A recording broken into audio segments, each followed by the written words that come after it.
Greetings. Welcome to a Wake the Dead, Resonant State, William Ramsey Investigates co-experience with our special guest, Jamie J. Today is Manchurian candidate number 19. We are continuing. This topic of Manchurian candidate from fiction to fact has turned into basically just mind control, government mind control, what the mind control operations. We went very deep with the FBI documentation with Esther Brooks that William brought, and today we want to discuss the Jonestown experiment that was, in our opinion, a psychological experiment, and they were they were running many different types of psychological experiments at one time in Jonestown. It was a little like they were mice in a maze, and they were testing their brains, and it was a perfect little segregated control group where they could make see what how to convince parents to give their children Flavor Aid with cyanide in it. How is it that we can convince parents to chop their babies? How is it that we can convince parents to give a debilitating injection to their children? All of those things were tested in Jonestown, and we are here to discuss all of that. And welcome, Jamie. Let you say hi first, and then we'll go and say hi to everybody else. Hi. Hi, thanks for having me. It's my first time doing a show with you guys, so really excited to be here. And yeah, I mean, I've always studied cults and all that stuff. I have a sociology background, and the books I read, they were like older, right? And then I just happened to be watching this show the other night on Netflix, and I hadn't really thought about Jonestown in a long time, and I kind of just landed on it, and I just like the similarities between the stuff that happened, during the pandemic it was so glaring to me that I had to leave Sean a voice message in the middle of the night before I forgot all the points I had to make about it, because it was just so obvious in retrospect, that this was obviously, a test run for all these kind of things that just happened. So Sean said, let's do a show about it. So yeah, really excited to be here today and discuss it. That's wonderful, and it fits perfectly with these, and synchronicity does these type of things to us, and we end up having these amazing shows out of these brilliant ideas. And I'm thankful that you brought that to our attention, and that we are going forward and having this show today. And welcome, William and Hans. Please say hello to the audience. Okay, I guess I can say hello. My name is Hans. I am a maverick investigator, and continuing into these different forays. Cult, of course, comes from culture. And in fact, one of this thing, it was the army of God, back in, there's a bunch of these cults in the 90s. So this lady who ran it, they all wore uniforms. And she said, cult, the word cult is culture, right? So there's a whole variety. Jonestown being the most prolific, we think about these really freaky set, whatever 70s cults, whatever gurus, but there are a lot of cults. Many of these Christian cults, like how about Alamo, right? Joe Alamo, millions of dollars, you know, underage brides. He also said basically, I'm God, right? But Jim Jones has become etched into the American consciousness just because of the audaciousness, the depravity, the the terrifying, like the tapes just running over and over again. Just a very dark place. But Jim Jones, real quick, was vetted by the top leadership of the political establishment in the San Francisco Bay Area. I mean, he had sheriffs, he had governors, judges coming to his events. He was best friends with Harvey Milk, so their stars kind of rose together, even though he's been excised from Harvey Milk's bio that was written post Jim Jones. But I'll jump off. But so Jim Jones, I mean, he's a weird guy, but I want to say also his cult was not Christian. They were militant, leftist, communist revolutionaries. He met with members of the Communist Party. They were literally affiliated. They went to Russia. I mean, all kinds of stuff, and directly announced they're communist. And I mentioned to these guys and gals in the show opener, at one point, he had extra Bibles, ran out of toilet paper. He had his parishioners wiping themselves on the leaves of the Bibles that he left in the toilet. So this is this guy, but socialist, communist revolutionary, vetted and feted by the press, the man to know. He's going to bring in votes. I mean, and just I'll say this last thing is so 1978, December 2nd event, People's Temple Benefit Dinner, a struggle against oppression. And we have Willie Brown, Master of Ceremonies, Dick Gregory, Dick Gregory, the comedian, as keynote speaker, Harvey Milk, also on the bill, Carlton Cordet, Supervisor Carol Silver, High Regencies, and then you have Mayor, and this was when the massacre happened. So this event was set up. Nobody showed up because it's right at the same time of the massacre. But anyways, just throwing that. Oops, I'm throwing that out. It's great that it happened at the same time as the massacre. Holy crap! What wah wah? You know, it's like a dud for the media. All the people associated with that. You look at the list of endorsements. I mean, dude, like you look at the list of endorsements. I mean, I don't know if you can see it, but these are all the endorsements for this event that happened the same day as the massacre. Look at this. I mean, this guy's those listening. It's got to be like over 50 names. And these are all what big. Is that from? This is from Colt City. I had to interview that guy. I just got it. I have that interview. I'll try to bring it up. Yeah. So, but I'll anyways, have to repost it after this. Yeah. Awesome. And it's the Colt City is important because it's a picture of Milk and Jones next to each other. The event of Jones' supposed death was November 18th, 1978, and then Milk and Mayor Moscone were killed on November 27th, 1978. By Dan White, who went to jail, and his best friend is, of all people, guess, Sirhan. Wow, what a shocker. So the guy who's supposed one big club. One big club. And Dan White is from the military, right? Programmed to kill. He's from Vietnam. So these timing events are really incredible. But the book that I looked at today was Jonestown, a CIA experiment by Meyer. I've also looked into a researcher by the name of John Judge. I highly recommend people look at both of those. And I'm going to read the intro to the book. Was Jonestown a CIA experiment? And it's Meiers is the guy's name. But he starts up, the combined genius of Edgar Allan Poe, Aldous Huxley, George Orwell, and Stephen King could not have conjured up a more bizarre, intriguing fiction.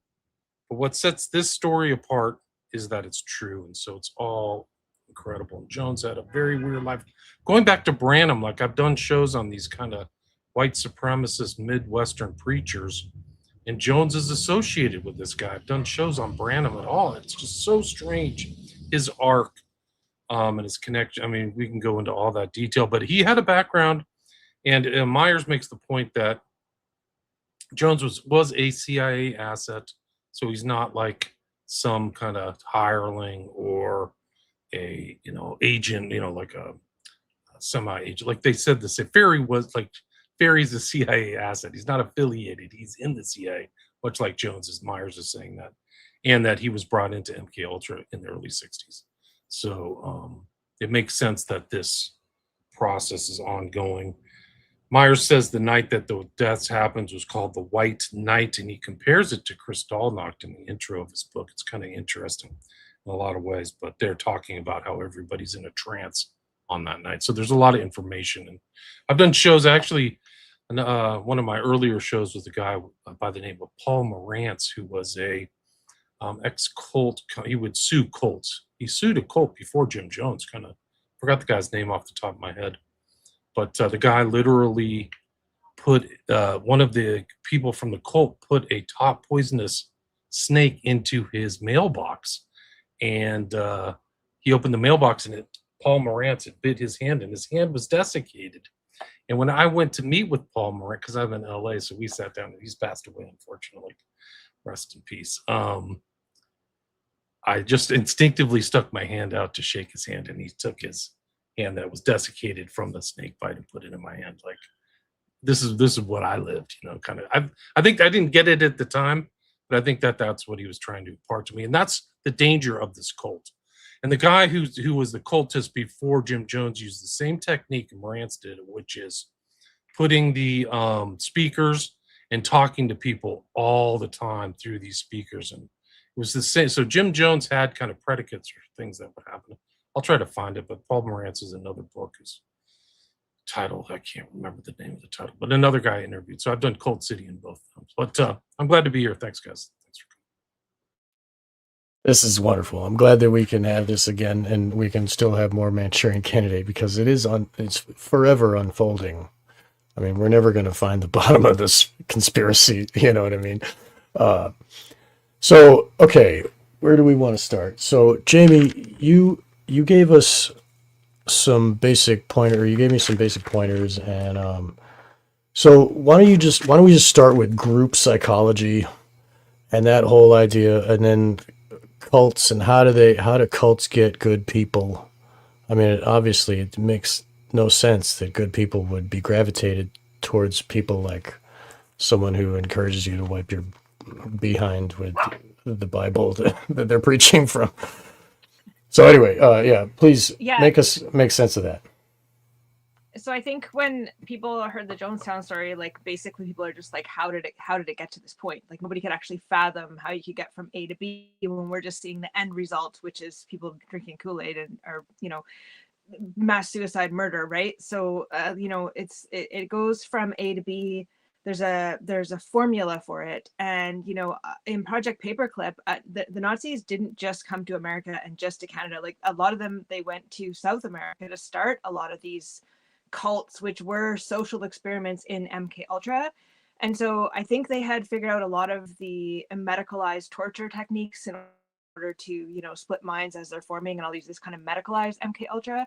But I think what they were always trying to do since kind of the 60s was like, how can we do this in a sociological social engineering way, where we don't need to get these people from birth and traumatize them to form them a certain way. We can maybe get people that are like change people that are already formed into a person with their own thoughts and ideas and beliefs and values. And so when you look at a cult, they say intelligent, altruistic people are the most susceptible people to joining a cult, just like really nice people are susceptible to dating a narcissist or a psychopath, right? Like it's kind of the same psychology that draws people in. It's actually based on their goodness and their altruism and their idealism, and these are the kind of people that actually are kind of drawn into these ideas, because they always start out as this kind of ideal, utopian, moral, ending poverty, ending discrepancy between people, and all these kind of really nice ideals that people think, oh, I'm willing to sacrifice a little bit for that, and I'm willing to participate to make that happen. And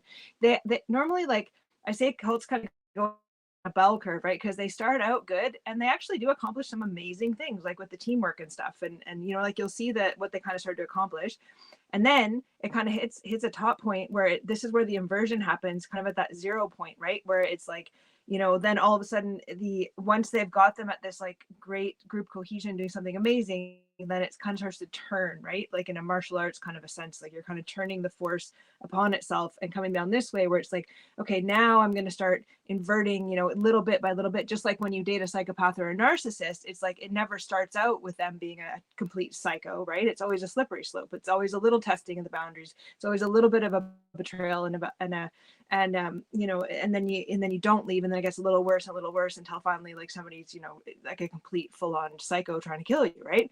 So you start to see this same psychology with cults, and what they do is they start to invert the social values, right? And so social engineers, whatever people want to call them, the Satanists, the evil ones, like people who want to create this kind of satanic world order, they're always trying to see how they can invert morality, right? And so what they'll do is they'll find ways to do it in like a really subtle way where they're just slowly, giving all the power over to the leader who is unquestionable. It becomes based on what they say because of who they are, not because what they're saying is true or right or good or anything like that. And then as soon as they start training people, it's almost like a Pied Piper where it's pace, pace, lead. Like in hypnosis, we say pace, pace, lead. Like first you have to resonate with a person and then you can start leading them, right? So this would be like a psychopath kind of love bombing you and stuff and getting you attached and then kind of, taking you somewhere you wouldn't normally go, right?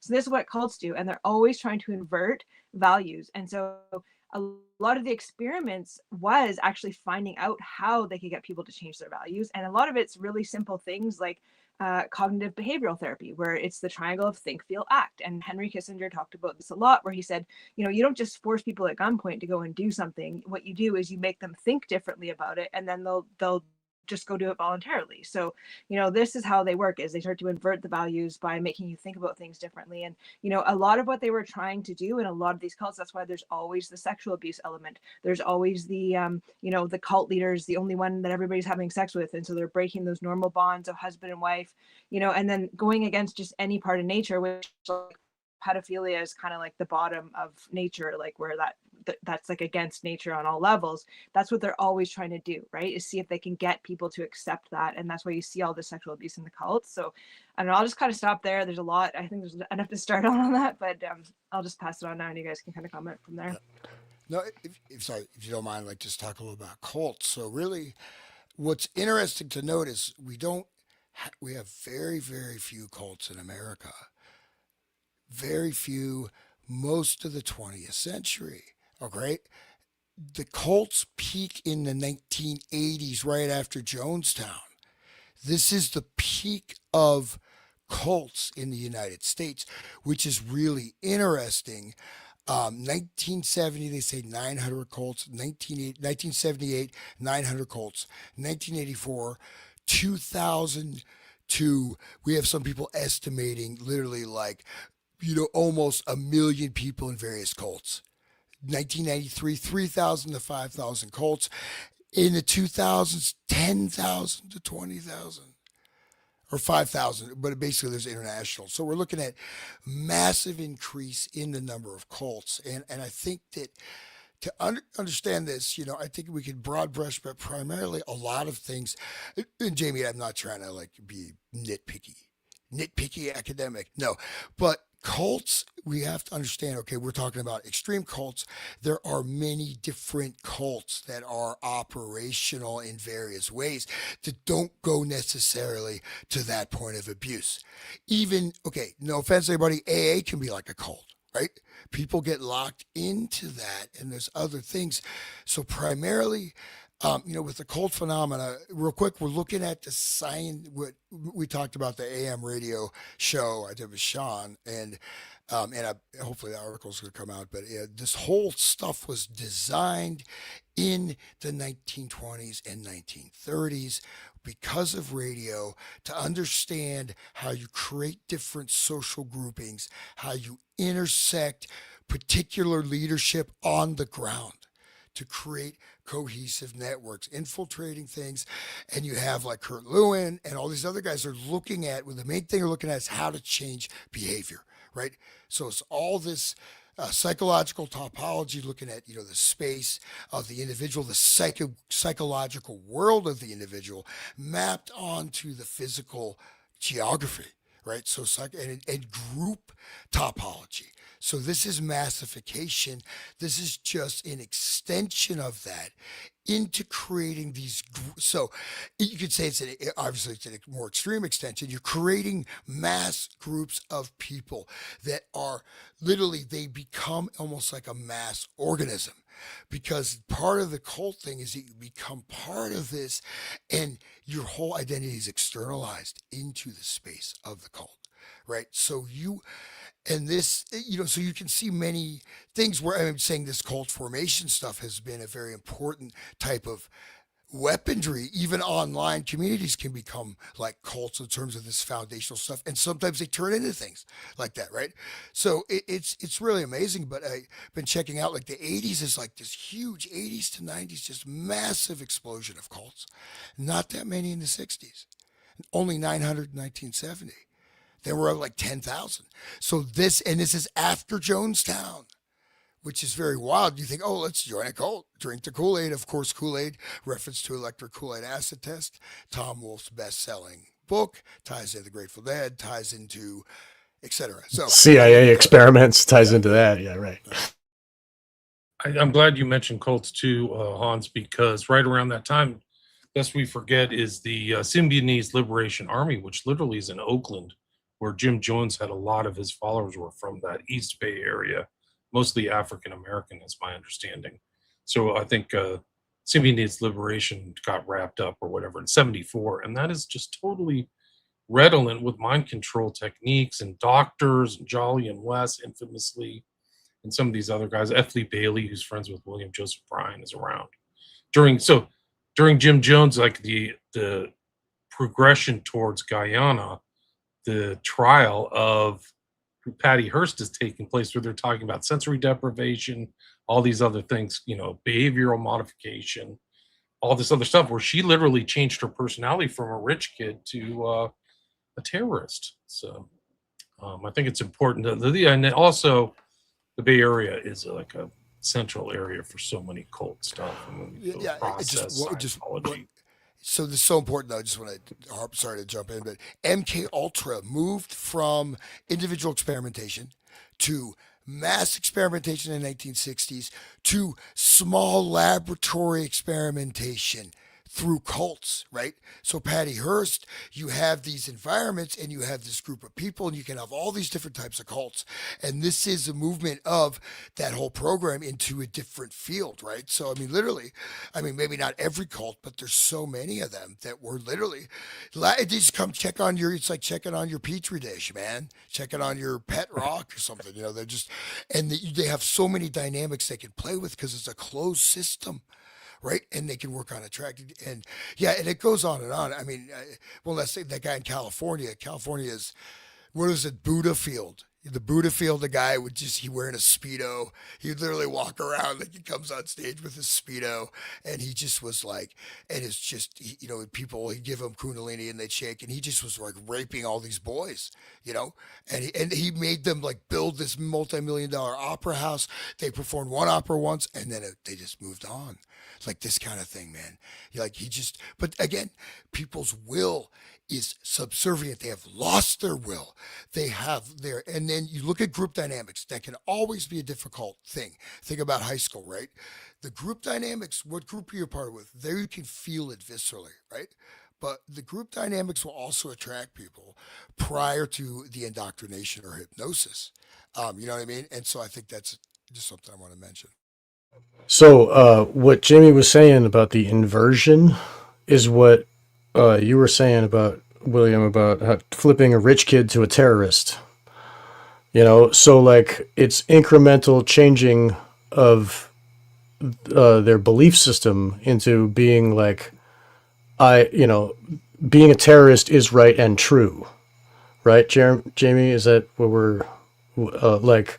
The Overton window is shifted by the lead system that you were just mentioned. I forget what it is. Lead. Pace lead. So you need Pace to lead. resonate with something before it will follow you, right? That's why people love bomb and stuff. Before, like, you have to attach by being kind of on the same frequency, and then you're like, we're the same. I'm like you, and then there's like trust, and your guard goes down. And like they use this kind of techniques in NLP, like mirroring and making you feel this sameness and resonance. And even like musicians understand like that resonance, right? Like where they start and cadence, right? Like starting to pace things. Like they do this in the military when people are marching all in a row, and cadence to the hive, the group mind, and to turn off your conscious mind to start taking orders. And like I think we're all familiar here with like Madame Blavatsky or Alice B, like the externalization of the hierarchy. And so what they want to do is they want who they are to be public, and so they already do what they want hidden, but what they want is for it to be socially acceptable. And like the pedophilia or the pedosadism is like the strongest example of something that's inverted from the normal social natural order of things, where they want to not only come out and say they are doing this, but to actually be like worshipped for doing it as though it's like the ideal and better than not doing it. And that if people are against doing it, they're actually causing the harm and they're the evil ones for trying to stop it. And so like that is their end goal. And so that's really hard for a lot of people to say, how the heck could we even get to that point? But again, looking at somewhere like Jonestown, you think, how the heck could something like that happen? Well, it's these exact techniques. And I think Hans has a really good point about the timeline, because we also see in the 1980s, you know, a bunch of satanic ritual abuse people coming into therapist's office and you know, reporting. It's kind of like the stuff after Project Paperclip, and they brought all the people over and started all these programs. It's like a 30-year timestamp from, you know, when they started something to when there's the symptoms of it, or it's expressing itself, or you know, coming out and being noticed. And so I think it is important what Hannah said about the timeline, really showing like, why is this all happening at this time, even after Jonestown? And you know, looking at cults, like it's you know, sense of belonging is like right on Maslow's hierarchy, you know, like, and for some people, like attachment is more important than even food or shelter, right? It goes even above physical needs. So now that everybody's been atomized by the industrialization of Western society, where we're like all individuals, like people almost need like a surrogate group or family. So I think there's like more cults now where people have to say, well, where's my tribe? You hear people saying now, where's my tribe? Like, where's my tribe? I got to find my tribe. And like people are just longing for this type of tribalism. And, you know, so I think it's all really good points on that. Jamie, real quick, entrainment. So you mentioned entrainment, right? And that's really important. A lot of people don't. I was on like scientific research project on entrainment, did like experiments. It was a big conference. It was an awesome like working group on entrainment. So entrainment, when you're describing, okay, so resonance, so that would be the overall phenomena, right? So that means you're creating a full congruency, right? But that is done. You mentioned the pace, right? So in NLP, mirroring, you start walking like them, you start moving, you even subtle body language, breathing patterns, speech cadence. These are all literally entrainment points. It doesn't just have to be sound, right? So you're entraining gesturally, and when something is entrained, it does a phase lock. Anything in nature, they'll phase lock, click, click. So you put two clocks together, they phase lock. So with a human being, obviously it's many facets, but when you're doing that stuff, it is 95%. I mean, unless somebody knows about it, it is unconscious. They don't know this person is doing this. They don't know. They're like, you know, like that. And these things can be done subtly, but then when you build it up, you literally have this person. Basically, you can hypnotize them once you've gotten that, because you've entered into their personal space, including potentially their inner world, right? And so then you establish resonance, which is an overall congruity, right? And then this resonance and so this is an actual phenomena, right? You see like flock, right? They study flocks. I was reading all these papers, birds flocking. They're trying to do this with humans, right? And the flocking is a type of entrainment. So the group dynamics, you literally build up a group energetic field of resonance, which is based on multiple parameters, right? It's multivalent. It's not just, it's also the belief system. It's, you know, what people wear. It's not whatever, you know, how people, but it is essentially, I mean, and this is, you know, they don't talk about this in school, man, because you get sent to the principal's office and get paddled. Like I used to got we had a paddle that big. I just get beat, man. And that's, you know, the way it used to be. But you've created now these structures. You create a modular field. So basically, so you use the word resonance, and you look at it in actuality, you are actually creating entrainment. So they move, you move. You're synchronized. Once you get that resonance, you start spreading this out. So it becomes a shared field. And the bigger it gets, the more powerful it gets. The more powerful it gets, the more power, the more energy the leader has. And he becomes more powerful. But it is actually like in actual reality, it's like a force field, right? I mean, what I mean is that, you know, you've been around, like you go certain places and you walk in, this is really uncomfortable, whatever, right? You notice that, you know, I don't know if you guys walk in a place and suddenly everyone turns around and looks at you, right? Why? But it's basically not necessarily, it could be nothing about you, but your field spectrum, your particular energetic output, which is just from, what your will, and this can be cognitive, it can be so many layers, will interact with these people. It's going to jar, and they'll be like, what's this person doing here? Right. So, anyways, it's a very powerful phenomena, and it generates more power, and it generates more control, not less control over time. And then of course, once you have established that, and then the inversionary activities shows you that you have literally sold your soul. You've lost your conscience. You know what I mean? You've crossed over. And It's you're not proof, right? Go ahead. I didn't mean to stop you. Sorry. Sean, come on. No, I do that all the time. Sorry. no, dude, it's sweet. I thought you were going to talk, but yeah, so that's just important to see I that. can. But I thought, again, Jamie is also bringing up that resonance in the pacing, because I mean, this is an actual phenomena, Right. and it's it's a phenomena of, this is what was studied in with the AM radio, is to mathematically group people, and then you have Gustav Le Bon, massification, the crowd, and the crowd obeys very different laws than individuals do. They literally have, people are almost like different, they're not normal human beings. You shift into something else, literally. So go ahead. So Jim Jones also had that radio going. He had the speakers going all the time, and he's like talking in the microphone, and he's got their heads all the time going. Like, think about that like how they learned from AM radio to have that radio going. And in the military camps, they had these speakers that you couldn't turn off. Like, it was just broadcasting constantly. So I think that the AM radio and the massification is a huge point, Hans. I'm glad that you said that, because I'm sure that was in the mix of the formula for what was happening there in Jonestown. I think they had hundreds of hours of that guy just rambling on, like, right? He would get methed out and just start blubbering. Like, I think they had, and that was kind of one of the reveals, is that he said, "Get Dyer out of here," or something like that, in one of those things. And that guy was a known intel asset. One of the things I just want to show some of these books, guys, because Hans brought up that Cold City book, which I can't recommend enough. It's really good. But Who is it's that one by? definitely- Cult City?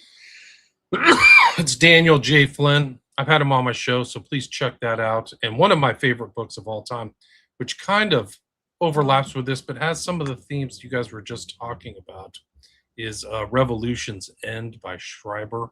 And I've had him on my show. This is like an old interview. But this is the SLA, probably the best book on the SLA, where he's just saying the whole thing was intel from the beginning to end. Like, DeFreeze was a setup, Sync K. But it goes into what's infamously about Hearst is the whole issue of how culpable she was for her actions. And you guys are talking about those themes, replacing and going in. Well, she was infamously kept in a closet, and then they would go in and so she's in sensory deprivation, away from her family. Then they would infamously go in and have her like repeat stuff like from a cult. Like, she would have, I forgot, they had like axioms or something like that. And then she was sexually abused and then left in there. And then they do it over and over again. And by the time she had Stockholm syndrome, and I forgot what her name was, but she was robbing a bank in downtown San Francisco. And so then when they went to court, and Jolly and West is in there, and F. Lee Bailey and all these other, there's like 3 MK Ultra doctors there. But I think they really kind of lost in court. They said she was, but it's because nobody knew what the techniques they were doing, right? They were all kind of secret. But highly recommend this book. And then the other one is Paul Morantz. I've done 3 hours of Paul Morantz, and he has this guy, I forgot his name, but his name was Chuck Dieterich, and it was Synanon, was the People's Temple group. And Dieterich did the same thing, where he had something, and you can see Synanon up there. But highly recommend this interview and this book, Escape My Lifelong War Against the Cults by Paul Morantz. So I've had all those 3 people on my show, and they all kind of tie into this whole Jonestown thing, this whole environment. So just wanted to add that. Yeah, just briefly, experimental data, experimental set groups, right? You can see the Patty Hearst. That's a very particular type of experiment, right? With advanced techniques and technology. Because if you don't know how to do that, you're not just going to brainwash someone like that. You got to know what you're doing. It's quite advanced, right? And Jim Jones, yeah, and Sean, like that audio going continuously. So you mentioned that the audio creates our environment we live in, right? So it really it's used. It's much faster than the visual sense, but it really maps our spatial world is actually mapped through sound more so than sight and our balance, right? Our sense of balance, this, that. So sound actually is our, you could say subliminal for most people, mapping of the spatial. So once you take that frequency over, you get that, but you just see this potpourri of different techniques, and you can go through so many different cults, and you can see Jim Jones, like we just go down the list. But a lot of these, I mean, one of the telltale things is knowing some of these techniques and how they deploy it. And these are again experimental groups that, and then by the time after Jonestown, they've got a whole array of settings, technologies, different types of grouping of people, different demographic groupings, different age ranges, et cetera, et cetera. And this, I think the belief doesn't even really matter. It's more about these type of groupings that you're getting together, right? So this is data. This is literally experimental data. I'm not saying every cult was like that, but many of them were. It's this textbook, like William, you said, it's like straight down the line. These are straight out of the CIA playbook, right? Guantanamo Bay. It's all this stuff. But there's many, many other experimental technologies, such as NLP, that are also being deployed. So, Jamie brought up earlier the loss of will and how they're overriding the cult leader's will is now the will of the mass. So like they make the mass will and then they step into it as I am the decider, you know. But that was and they're trying to entrain them to go against their natural instincts of survival. And this is the same that we saw in the Estabrooks document, where they were trying to train the trauma mind control victims to go against, like, to suicide themselves, be like suicide bombers. To like, there was those submarines that were scuttled that they didn't know how. Like, oh, whoops, it was sabotage on the inside of the boat that made the boat sink, and they were congratulating each other on what a fine job of mind control they did, but they were very hush hush about it. They weren't like exact, but this it goes to show that so our natural instinct of protecting ourself, go against that, invert that, and then you can do anything, right? But then there's also the natural instinct of protect my kids, right, Jamie? Is that so? Because that was a key element. Like he was telling them I heard the tapes. He was saying that it is right and true to kill your kids because they're going to come in here and they're going to ask questions. That's kind of how it went. I have the perfect clip for you, Sean. It's right here. This is from Paul Morantz. He's going to play. He'll talk about the intro, and then it'll be Jim Jones convincing one of his followers that it's the right thing to do. So listen. Thank you. Yeah, 3 clips of 3 different groups, and it's if you don't believe that You can hear that, right? brainwashing exists, you may have a different opinion. You know, they say pictures. That's the voice of Paul worth Morantz. 1,000 words. These 3 tapes may be more than my book because it's real. And so, first this is Jonestown, and the setting is before they take the Kool-Aid, and people are giving testimonials to Jim Jones, and one man says that he will lay down his life, and but not his daughter's.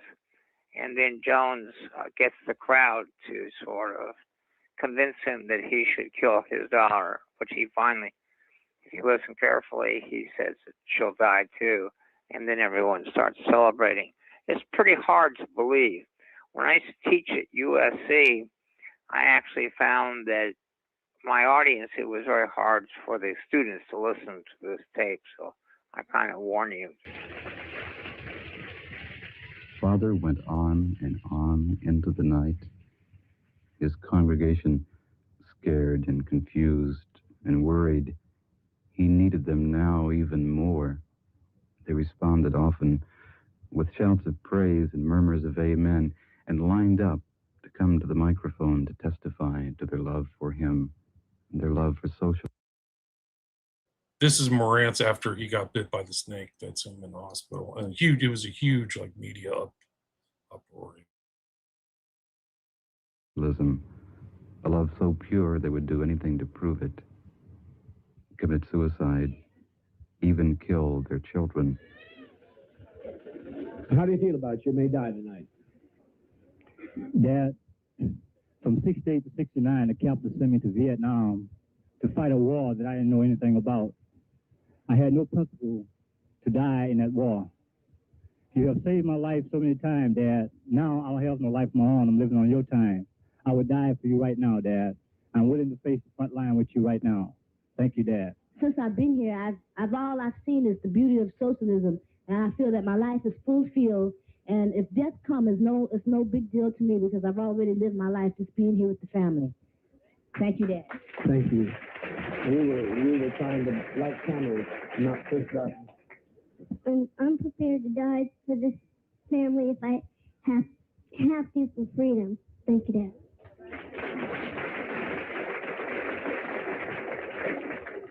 I'm also prepared to die after 44 years of not being able to contribute anything to this life or finding any point or reason for it at all, and not being well known at all. There sure would be no glory in it. But for the children here, for the freedom, as long as there's one remains on this earth that isn't free, none of us are free. And I'm prepared to give my life if need be. No, I'd give mine in the place of hers. And hold it now. He worked out on a sensitive point that maybe you think about it. They brought up a sensitive question, and you may not understand the gravity of that question, but all of our children have faced this. We went through white nights, so they'll not be hurt by it. We haven't had any child cause us any difficulties by facing this kind of thought. Jerry, the question... For people who might have missed that, Jones mentions these white nights. This was the final white night. So there were all these test runs, too, leading up to the events of November 18th, 78. So that's what he mentioned there. We've been through these white nights.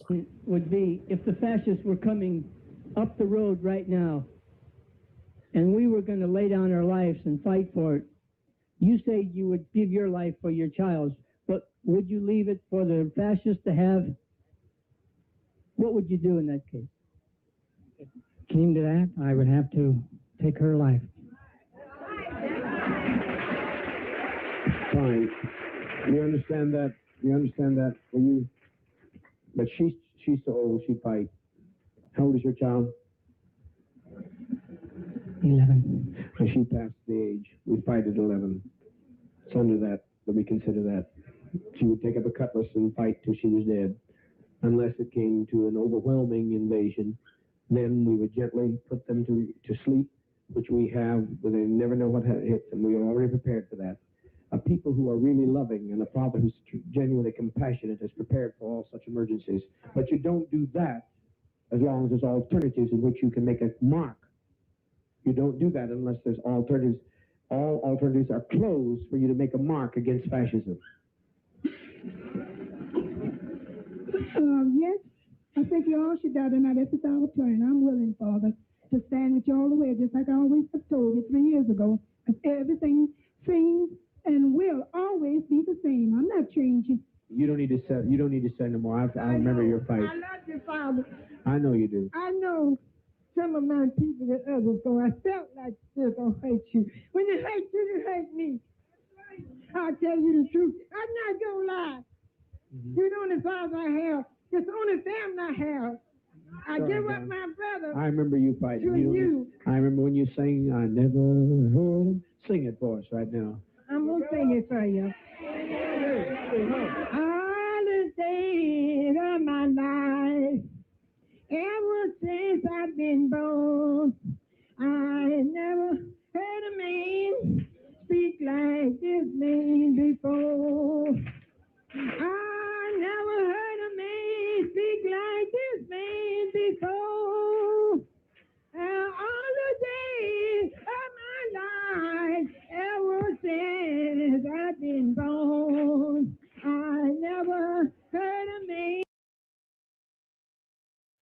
Just I just want to say, everybody that knows of the Mars Volta will recognize that song, because the Mars Volta took those lyrics and put it in their song.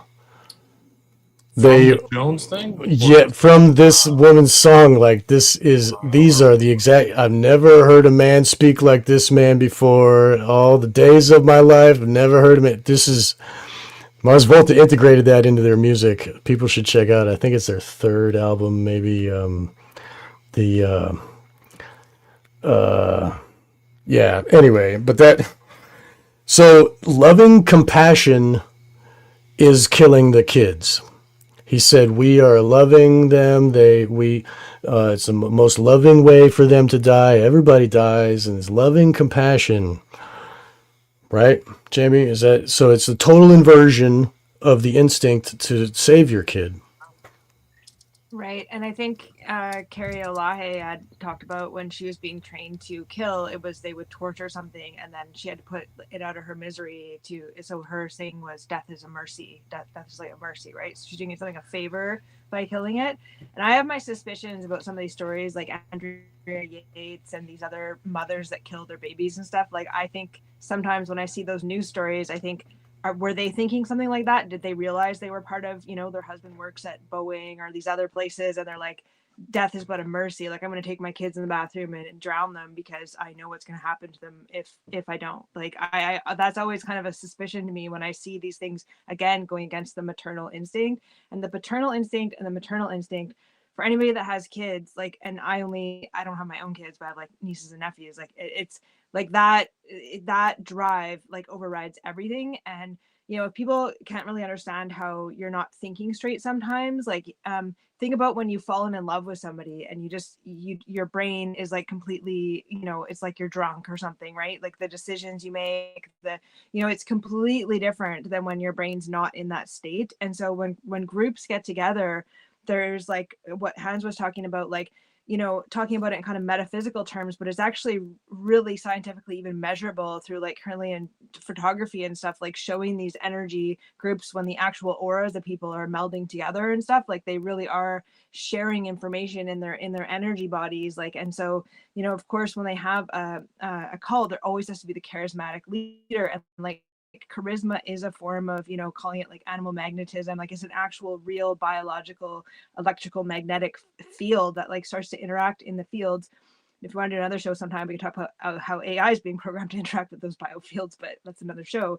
But for the I think one of the people in the audience put the mob mentality, and I actually just did a show about that. It didn't come out yet, but it's a coincidence. Because when people are in the mob mentality, they do things that they wouldn't normally do in the group. Like, there was the one movie, The Accused, with Jodie Foster, where she was gang raped by a group of men in a bar, where like none of them had ever done anything like that in their life. And how did they all end up doing that spontaneously in the back of a bar one night? Like 15 guys. It's because there's once that thing kind of gets unleashed, it just takes over them like a hive. It's like they're completely afterwards, like, what did I do, right? Like there was no kind of pre-planning or anything. It's like a very serious thing. And I just wanted to go back to thinking about the Patty Hearst stuff, where they were saying, like, is this person responsible? But then you compare that to the Manson case, where that was kind of the first case in history where they were saying, Charles Manson is the person responsible for these other people's behavior, which was like, in law, I don't think that had been done before, where somebody was legally held accountable for, giving orders to somebody, because it's kind of the opposite of in society, what would be considered acceptable, that until it was such a crazy case like Manson, where people are like, oh no, we can actually charge him for what other people have done to say they're under mind control. And of course, with DID and MK Ultra, that's always the question, is where is the accountability? Like, if you're completely unconscious and you're given scopolamine and you're, completely traumatized and in an altar, like, are you responsible? is the order follower responsible? And like people have different thoughts on that, but it's always that question about accountability.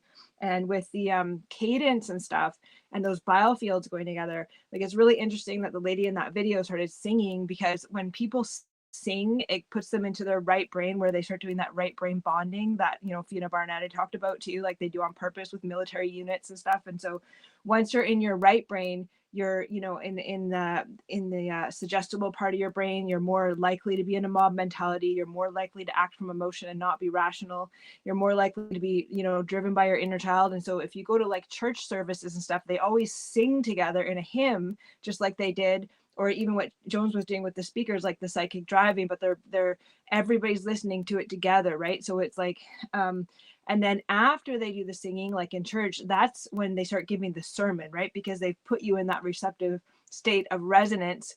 And then they're going to insert the program, which is the talking part, right? And so you see this in the military too. It's like, okay, we're going to do some rounds of drill on the drill square, and then you're going to get your orders after, because you're just in a receptive state. You're all on the same page. You've all been marching together. You're a unit now.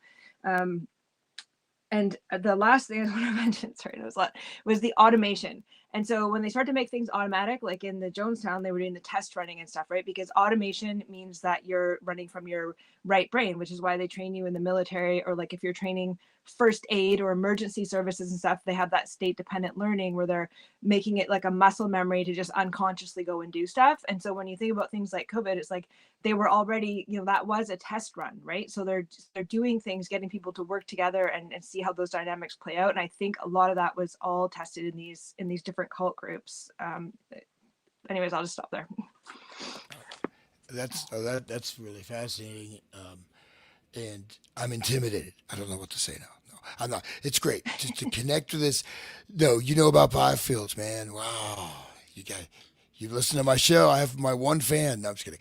But no, these things. I mean, you know, it's very important to understand that these are, you know, a lot of things have been converted into the domain of the esoteric, of, you know, new age, of this and that, and of magic. People really know what they're doing, but this is a fact. Okay, just because it's invisible doesn't mean it's not a fact. But this stuff, once you tie this in with all these other corollary factors, so I wanted to mention is that, so you know, we have experimental data. You can look at all these as different sets of types of programs or experiments. You know, and Manson being very, very important, because Manson was selected for sort of a sociopathic, narcissistic, street hustler, whatever. He was given LSD by his parole officer, who happened to be experimenting with rats, giving them LSD and meth. Most people forget there was a massive meth epidemic right after the Summer of Love. It was the summer of meth. And this is part of it too. Drugs is also another part of it. But basically, Manson, you have this charismatic leader, you have this, that, you know, you're using this as one type of a template. But so entrainment, you have leading, right? So when you're creating a structure of, really, in a sense, you're creating an entire environment that the person lives in, an entire ecology of themselves. So this takes time. So this requires, and you like singing, group activities. Now, look, there's nothing wrong with that. I mean, you got a rock band, even the military, you guys got to have to be synchronized, period. You know, so this doesn't mean that just doing things in synchronization is bad, right? But you have various activities, you have songs, you have things, you know, this, that, and you're creating more and more power. So you have to generate enough energy in the resonant, you could say in the governance signal of the leader, you can steer people, but to make them flip, right? The sacrifice part means the entrainment has gone to the point where this is now, it's like it's like a satellite. It's orbiting. It's under the thrall. It's enthralled, literally enthralled and magnetically almost attached and governed. So from that, you know, this time, but if you do that too quickly, you break it, right? You can't just jump. You have to build up a lot of things, and this is happening. Daily rhythms, what time you wake up, what time you go to bed. These are also all these things factor in. It gets more complex. But so that's one of the things, we see is these various aspects. And so one of the things now going back to the sacrifice. So a number of cults. There's this lady, I think it's Children of God, not the big one, but she wore kind of like look like a hijab, like Muslim type of scarf. It's all African American church, right? And they had a church. They had little secret basements where they locked the kids in. But she had, maybe 20, 30 people in her church, right? And there's one of her parishioners had an affair. She made him cut his dick off, and it got infected, and he literally cut his dick off in front of everybody. And this is not a huge, that you think about that. He cut it off his own dick. Because she said, she sold, and they have the video of it. If thine eye offend thee, cut it off. If thy left hand offend thee, your member has offended me. Here's a knife. Cut it off. He did, man. And so, to me, that's really one of the extreme levels of initiate control. So, it's not only, so you have to establish, though, the dynamic system has to be sort of steered in certain ways. You have different subsects, you have different, maybe some tension, you play with that. But anyways, so as one of your quote from, and so Jim Jones, this degradation and sexual control, he made a guy have anal, two guys have anal sex they were not gay in front of the parish to prove, he would strip men down, buttocks, stick stuff in there. I mean, on the pulpit, man. So he would sexually abuse, especially he liked to make men have sex that were gay. And he did not let the married couple stay together. So that's, sexual control. And then, and William, this is an important one too. That example of a higher tier cult with similar principles is that Odyssey study group, right? That huge thing that was that they had, people were multimillionaires, this thing in Manhattan, and they had all this crazy sexual stuff. This was a huge thing, and they were very powerful, actually. I had that guy on too, a guy who came out of that, the Manhattan Billionaires Club, or I forgot the name of that book. I've had a lot of cult people on my show. It's really so you're showing you're not getting just the salt of the earth like Jim Jones. You're getting the upper echelon. You're getting the lawyers, the doctors, the movers, the shakers, the people that got it together, not the lost souls that are just waiting for Charles Manson to give them a back rub. Hey, baby, I'm going to give you a back rub. And then one of the things about Jones is involved in all this sexual degradation, but that's what he was into. Flynn said he got busted was cruising for dudes in bathrooms, like he was in a bathroom in San Francisco. So he had an arrest. Just like Fauci. Yeah, was Fauci busted for cruising? He wasn't busted, no, but he was cruising. He was doing he was a bathroom. There was a whole bathhouse thing with Fauci. I don't know. I'm not gonna. I'm sorry. I didn't. Surprise me. Well, you said it, not me. Yeah, I know. I said it. Yeah, but it's my opinion. It's not the truth. I'm saying it's true or false. Sorry, I didn't mean to derail you, William. No, it's okay. But that's Flynn. That Flynn said. So not only was Jones imposing that, he was a partaker, and Flynn said that was his preferred sexual approach. So if you read Kurt Barker, he wrote a book, Blood Drinking, Cannibalism, and High Adept Satanism, and in that he was discussing how the generational pedophile Satanists, that book there, yes, it's everybody should get that and read it. He's seen them and he's heard them say these things, that they raise their children to be gay. From the beginning, and they say that normal heterosexual sex is gross and nobody does that, and it's wrong, and it's true and right and good to do this with your own gender. And they would dress Kurth as a female, and his name was Kathy when he was he was on camera, and they would film him and they would abuse him on camera. but they would raise their own to be completely gay. And so then Jim Jones is that, right? And he's seeking to invert the sexual drive of his people, which is the exact opposite of your true self, is to invert. Nobody's gonna get hard for something they don't like. You know what I mean? But to perform for him, I don't know. Like, I don't know how it works, but it what.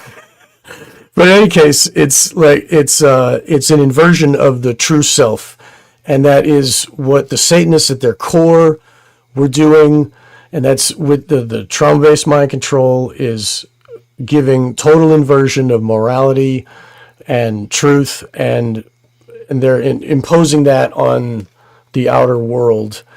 And what Hans was talking about, the guy chopping his own dick off, parents are encouraging their kids to change gender and chop off their parts. And it's like next level of like, oh, instead of chopping themselves, they chop their own kids. You know, it's like circumcision as well. It's another level of, but the blindness, once you've hurt your kid, you're blind and you cannot accept. And we see that in circumcision. I talk about that a bunch. And that also, I'm sure, went into Jim Jones's thinking, like, you must kill your kid. That is right and true. Right, Jamie? If you don't mind. Oh, please, Hans. Yeah, so it's basically getting somebody to do something so that they cross a point of no return. So like it's like you're forsaken at that point, like you're irredeemable. And so even whatever people believe about their religious beliefs, like you wouldn't even ask for forgiveness. You hate yourself so much, like, you know what I mean? Like that they make you do something. It's the same with pedophilia. Like you can't be an ex-pedophile. Like there's no coming back. Like once you've done that, you can never undo what you've done. Like there's no coming back from that. And so that's why it's such one of the main tools they use for like getting people to the dark side or blackmail, is like you're doing this thing that like you actually can't be redeemed from. Like you can't just be like, oh, I quit pedophilia, like, you know, like please accept me back to, like, it just is, it's a point of no return. And so they do that, you know, obviously going against the drive to like, you know, that's why they made at Jonestown them kill the children first, because of course the parents aren't even going to want to live after that. Like it's a point of no return. You've already gone so far. You want to be dead just to not be alive to experience what you just did. So it's like it wouldn't have worked the other way around. They have to do the children first. And again, we were talking about Sean, it being like symbolic of, you know, handing your son over, you know, going back to the Bible, or like Moloch, or, you know, just this ceremonial handing over of your son, whether that's to hand them over to the medical establishment, whether it's to hand them over to a group of pedophiles to get into an elite club. And William talked about some of these more elite groups joining cults and stuff. And like, they have different parts inside of them that are susceptible. Like the narcissism has a little wounded child behind it, and that's the thing that gets these people into these elite groups of like wanting to belong and being elite. And like they have these other kind of wounds, like different than maybe the street kid kind of wounds of abandonment and those kind of things. They kind of have their own, you know, like they'll have everything material and successfully, but like they have this, you know, shame-based child part inside that drives the narcissism and that psychopathic, sociopathic kind of behavior. So like they're susceptible to that being activated to pull them into one of these groups, right?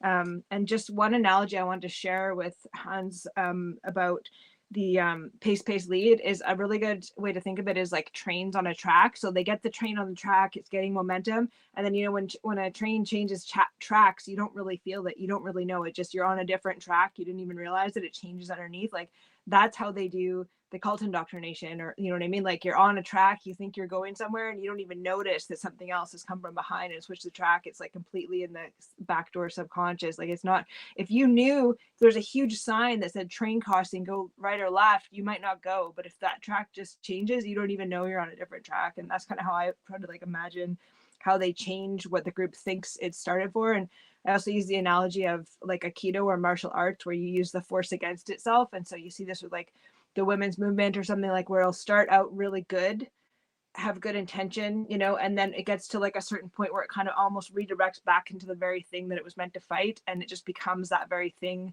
in a new form back at itself. So you're kind of becoming the exact thing you meant to fight in the first place. And it's like, you know, it's the same technique they use. I don't know, did that answer your question, John? Or Yeah, and we see the way that the transgender thing, like, I mean, it started as like we gotta protect women, and now it's like if you don't let some dude jerk off in a woman's bathroom, then you're the problem. You know, you're the persecutor. Right. It's totally inverted, and so they like the Satanists won in that respect. I mean, so far we haven't turned it back, but that's so they're kind of trying to externalize that their inversion of everything and have us believe that the inversion is right and true. So that's what they were doing with the COVID thing. Is, I mean, you know, it says on the box, does not protect against virus, and people would wear it on their face to protect against virus because Fauci said so, because he's like the leader of the cult and they got a bobblehead. And so it's, you know, they're going against their own logic and their own understanding, and then they're told that you got to protect grandma, so put your kid in danger. And that again is an inversion. You know, you protect your kid. Grandma already lived, you know, it's on many levels, the inversion. I think that's really important with the psychology of this type of thing. All cults are looking to invert your natural set. And then once they invert that, then they can wield you, you know.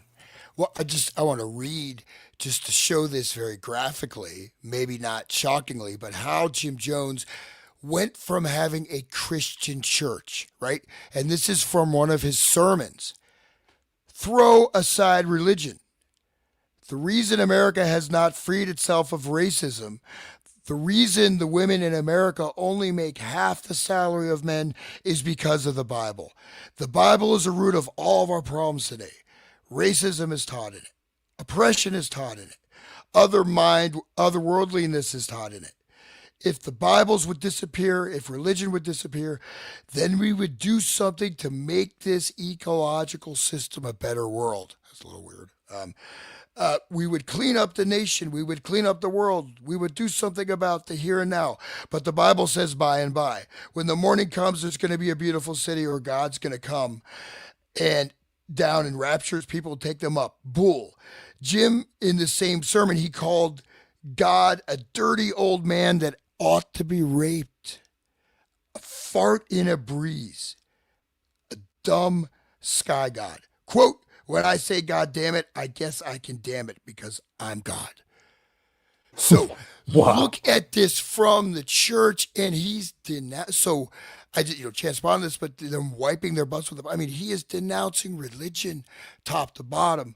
But so the inversionary stuff, just one thing with the Satanism was also introduced deliberately because it's a very powerful medium to invoke these processes. Okay.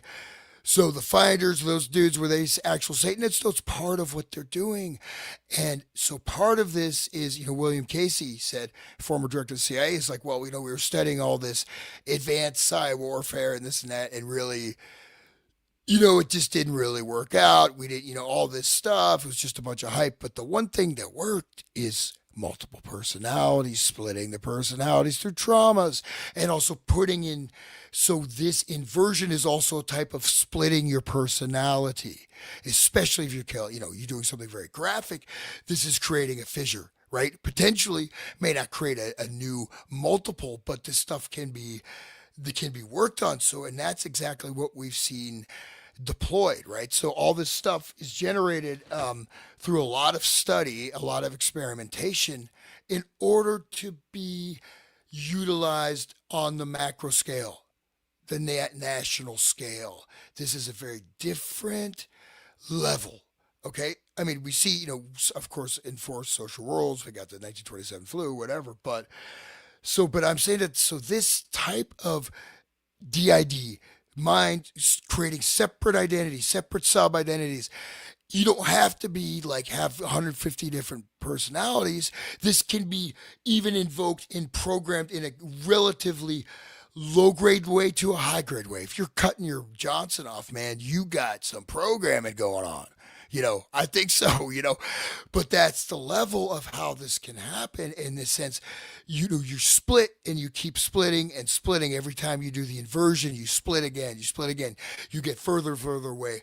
It's not necessarily you're going to have sub personalities, but you're splitting yourself, and it gets harder and harder to get back to yourself, even just psychologically, psychically, because you've split it, and it's a road paved with blood, semen, and evil. And you don't want to walk down that road, so you want to forget about it. Just an incidental note. I was in Northern Virginia after that woman cut off her boyfriend's personal things. And Lorena Bobbitt? Yeah, Lorena Bobbitt. Right. I used to walk by her salon to get home to my apartment back in 1995 or something like that. It's too funny, so I'd like to see that. Here's Jim Jones saying, "I am God, there is no other." Desire. All that freedom embraces, all that justice embodies, everything that sensitivity imbibes, that is what your God is. And I must say it is a great effort to be God. I wish it upon another, but no one else in the particular stratum of the class consciousness that we are evolving in has the faculty that I do. When they do, I'll be glad to hold their coat. In the meantime, I shall be God, and beside me there shall be no other. Yeah. You get that lead up too, like Yeah. there's other people I'm it, but I am God, and there shall be no other. And that's hypnotic, right? So they go to a church and they end up friggin' communist revolutionaries that hate God and think Jim Jones is God. And this can happen very quickly. And it can be arbitrary what you switch people to. But I think the satanic stuff being part of this rollout, being a strong undercurrent in the 1960s, right? So the satanic stuff was really, there was a huge blooming of the occult, of the satanic. It was mainstream, especially like in England. I mean, it was popular. Let's go to a satanic orgy. Okay, honey. Like it was normalized. It was part, you know what I mean? It was sort of something you just get into. Oh, we can freak out. And, seriously, I mean, there was a lot of this. And even I just watched the movie The Trip. Have you seen that horrendous waste of celluloid? Yeah, with the guy from the biker Dennis movie. Dennis Hopper and Peter Right, Fonda. right. This whole movie is just about an acid trip. It is super psychedelic. It's very stupid. But there's all kinds of satanic stuff embedded in there. Lots of it, but it's almost subliminal, right? It's there. It's there. And this is part of it. And it was attractive. People got attracted by the occult. They got attracted by Satanism. Led Zeppelin, Jimmy Page is doing it. Man, Aleister Crowley's cool. He rocks, Ozzy Yeah, rocks him. okay. But I'm saying like these cults develop and the satanic thing can be spread. And just like I've talked about this with multiple people after research, and it's finding these huge dumps of pornography in places where kids hang out. Like we used to ride our dirt bikes, and just massive, there'd just always be new porn there. It was in the middle of the woods, right? And I've heard this from people all over the country, at least a dozen, about these porn drops, and even having like dumpster where it's all brand new magazines. They would go and take them and sell them, but they're always in a place that kids would be. And this all over the nation. That's an example of entering something into that. And that's a minor version of an inversion. And pornography is warfare. They use it as warfare, just a note. Anyway, Jamie, do you have something to say about that? I was just laughing that Bobbitt had a salon. Like, would you trust her with some scissors or like a hot shave? Like, I don't know. I just don't think, I don't know. Like, would you go there? I don't know. Anyways, but yeah, just the comment on Hans, like, the fact that these people, like, he was actually recruiting them out of the inner city, Jim Jones, and it was under the guise of a Christian church, and people that did want to be like a good Christian, like those were the people that were originally in the group before it kind of got transferred over to Guyana. And so again, it's that perfect example of inverting it, but it's it's the exact opposite of the. He didn't go down to the Church of Satan and say, hey, do you guys want to wipe your ass with the Bible? Like, he went and he started out with people that would never fathom doing that, to getting them to do it. And so the more you invert something, and this works in MK Ultra too, the altars have to be diametrically opposed, and that's what keeps them dissociative, right? They can't be like just a few notches over in personality. They have to be like, really black and white opposites, and that's what keeps them separate. And so there's a book by Robert J. Lifton who wrote about, how did ordinary people become Nazis, going and working, doing these horrible things, and then going home and eating dinner and playing with their kids, right? Like, so they'd have a, just kind of a persona where they could go in, they could do a certain thing, come back out like never happened, going into a different stage. And it's just this, he called it the protean self, which is not like a dissociative identity, but it's people can actually do that. And we all kind of do it in a little bit of a way when we go work somewhere or something, right? We have a little like different personality that we have for different scenarios.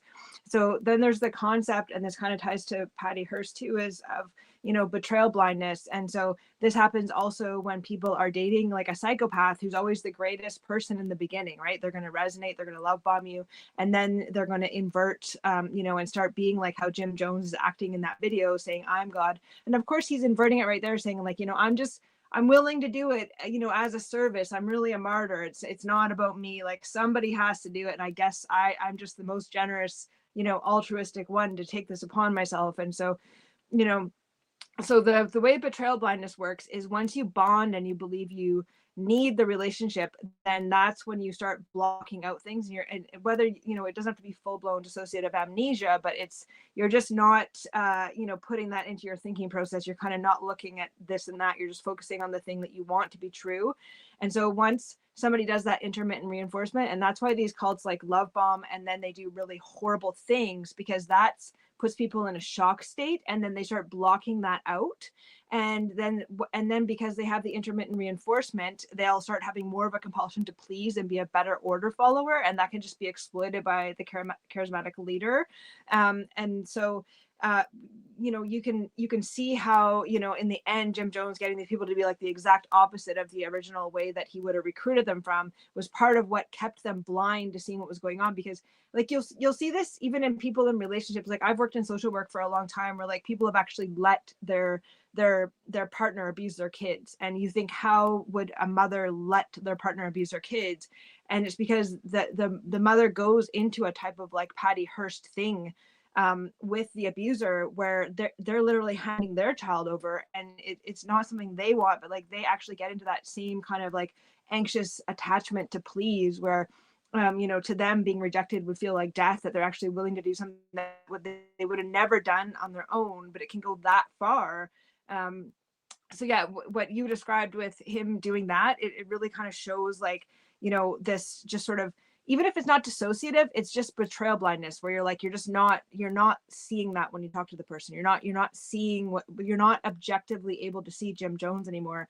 Just like when you're dating somebody, because I worked with women in domestic violence and stuff too, and like it'll be like years before they can get away, and you're thinking, how are you like dating somebody who's trying to blow your car up and stuff, and then going back to them? Like, you can't fathom why people would act that way. But it's like they really are under mind control, like a type of emotional traumatic mind control, where they actually can't have a will of their own and think. It's like that mental slavery, where even if the door's open and they're offered help, they can't actually take it, because they're mentally enslaved by this type of brain trauma with the intermittent reinforcement. And so like I really see that in the Jim Jones stuff, like, and same with David Koresh, was telling everybody sex is so evil, but like, I'm willing to have sex with everybody's wife just to take one for the team, and I'll do the dirty deed so you guys don't have to, right? And you're thinking like, how are these people actually this stupid? But it's because it's not their thinking part of their brain. It's their little inner wounded child with anxious attachment and betrayal bond and all this other things that are being activated. It's absolutely not a rational person sitting there debating how ridiculous what this person says, and I think Jim Jones is like, I mean, you couldn't have made this guy up. You couldn't have made up he's like, you couldn't even have made up a evil villain if you were a team of producers. Like, how could you make this guy up? He's so perfect, Yeah. Whoa. Like, I don't think you can beat Jim Jones. I don't know. So, just real quick, the you said that you just read a book about the hypnotism book, Esther Brooks' hypnotism, Oh no, you heard a podcast or something saying that was written. It was letters written to an RCMP officer instead of the military, and where they wanted to go against the survival drive and also against the paternal maternal drive. Is that something that you wanted to make sure we talk? Oh, you're muted here. One second. I wish I knew you were going to quote me on this because I have the book right here, but I don't know which page it was on. Oh, In okay. Esther, sorry if you would have told me. I don't think I can find it right off the What's fly, the but I name of can the book? definitely- What's the name of the book? It's called Hypnotism. Murder of Time. Oh, okay. It's a guy in Canada, actually, who I'm just about halfway through it, and he was taken in Ontario. He doesn't, as far as I've read in this book so far, he doesn't remember being put through gate program or MK Ultra as a child, but he was taken and kidnapped in a van in Canada, in Ontario, and he was put through some like light MK Ultra, electroshock, scopolamine, and and so he kind of has written his testimony about this. So I'm trying to just read it because I try to read everything Canadian because there's a lot of Canadian stuff out there. But he was saying, like, in his research of what they were doing and why they did this to him, that he read the Esterbrook stuff, and that a lot of people quote Esterbrook's talking about we can get people to do stuff against their will, but it was actually written to an RCMP, it's Canadian police, Royal Canadian Mounted Police. It's not American, and so I thought that was really key. And this other book, I really want to recommend it too because it's also Canadian, MK Ultra and the Gate Program.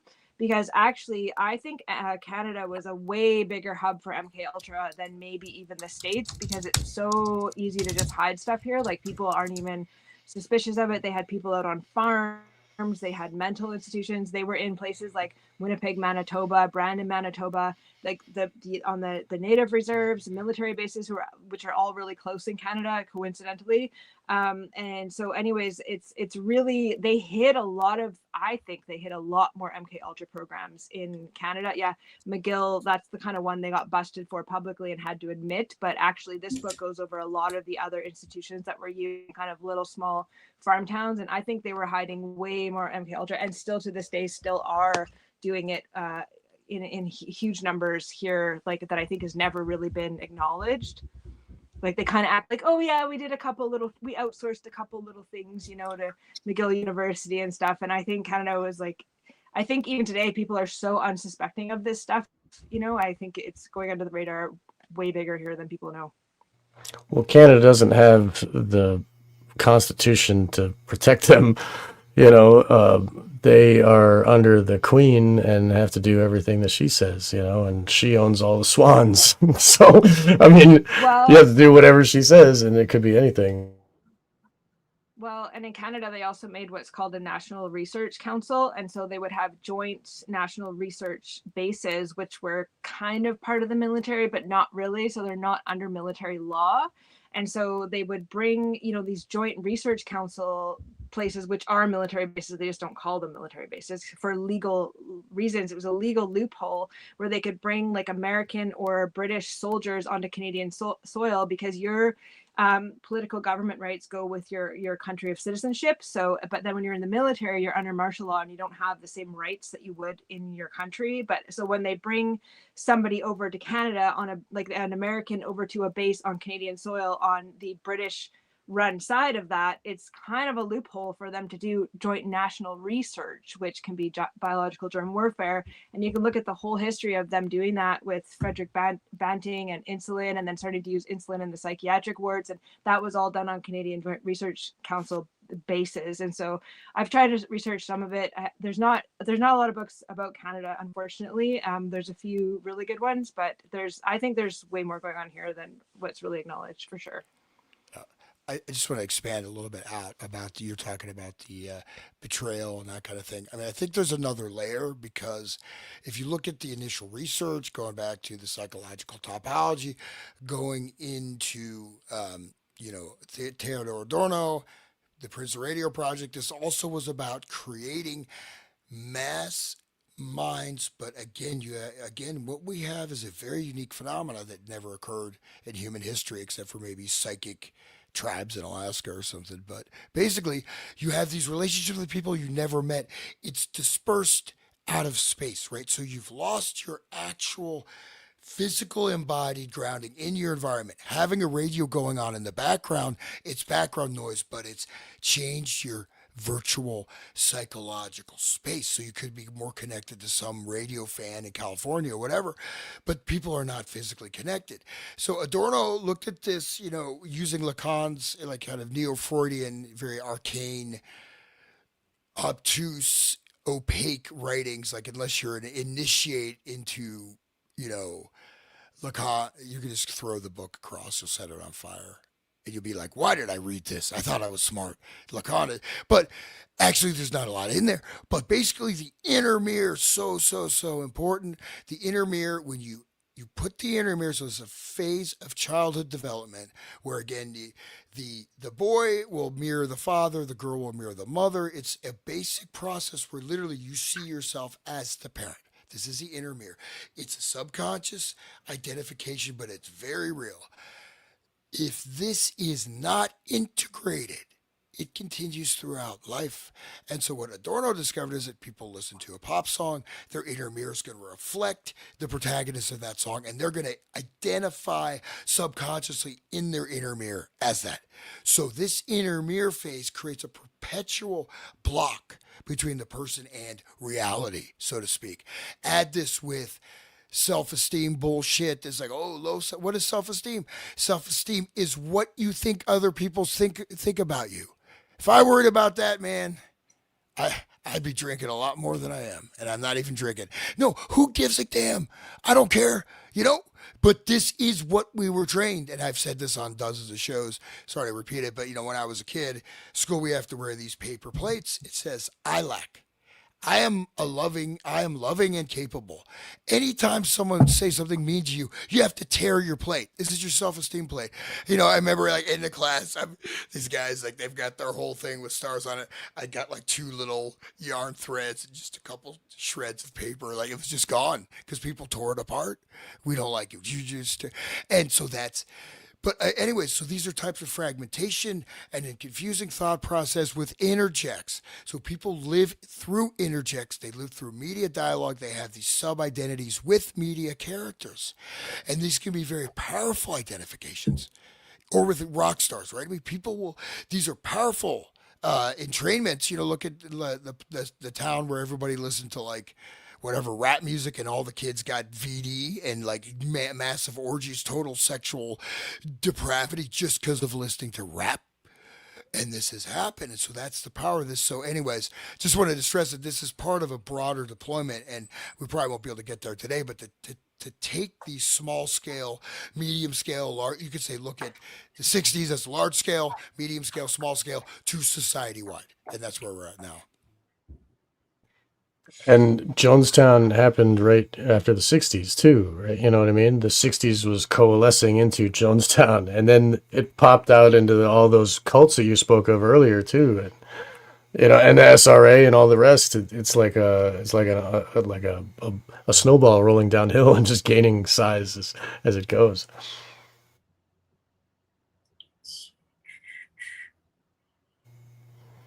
There's also like the concepts of that are really important. I think me and Sean might have done a show on that book called On Killing, when they were trying to see how they would get people to actually shoot their gun during war and the psychology behind that. I can't remember the name of the author of the book On Killing. It's a really good short book that I recommend everybody read. It's really well done. But he was really talking about the concepts of social role modeling, like having a drill sergeant is way more effective, right? And then also in a platoon, it's like the camaraderie and the group identity and like all of these concepts, where like you see this kind of played out in the digital space now. And so, I'm going to have to ponder some of what Hans said. I don't know if I really fully got everything he was saying. It's really interesting though. But thinking about this fantasy aspect of, people being into like cosplay now, or like even bonding with a porn star, like, and in their own mind, like thinking they have this like emotional relationship with this person. Right. And so, I think I kind of understand what you're saying, Hans, about this.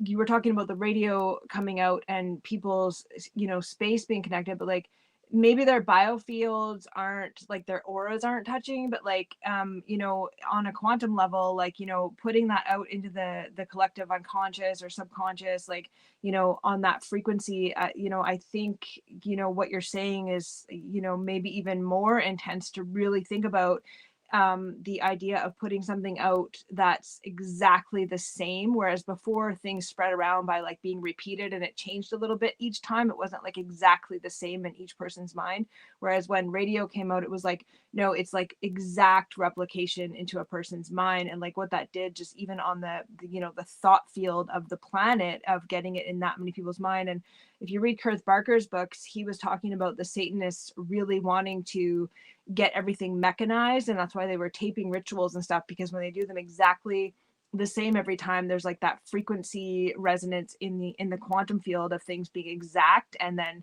so the more they could get things down to be perfectly replicated, and then of course with technology that's so easy now to do, that it's like, you know, I think as time goes on, that's exponentially becoming more and more, you know, quickly manifesting things by being able to just, you know, have that exact thing. And I always tell people to think about how powerful the right brain is. Like, think about any song you knew from your favorite album. Like, you put zero effort into memorizing that. You didn't sit there and try to memorize it, and like, you have it in your head forever. You can play it like a tape deck in your head if you want to play it. It's there perfectly. So like, imagine hitting that side of your brain, you know, which is what all these techniques and all these like, you know, psychology schools in the 60s and the 70s, and all this positive psychology and the Esalen Institute and all these, you know, things. They were figuring out all these techniques for right brain programming. And the way that Fiona Barnett talked about some of her right brain bonding and stuff, you know, it's like really thinking about the human mind as a computer. And so your left brain is like a regular computer, right? And then the right brain is like a quantum computer. And so when they're putting stuff into the right brain, like putting a radio broadcast out, like that's like a quantum level, you know, hitting a bunch of people in their right brain, which is actually, you know, basically interdimensional, like, and then that manifesting into this, what is, I think is a lot bigger than maybe people realize, the actual power of that. And maybe it doesn't happen right away, like there's a time delay. So it's really interesting that you noted like the time this stuff sort of started to come to fruition based on when kind of the technology was actually discovered. It's kind of like that, you know, that because we're in a time space dimension, it's kind of like there's that element of time space to these things actually, you know, becoming present for us to notice them. But I don't know, just some thoughts.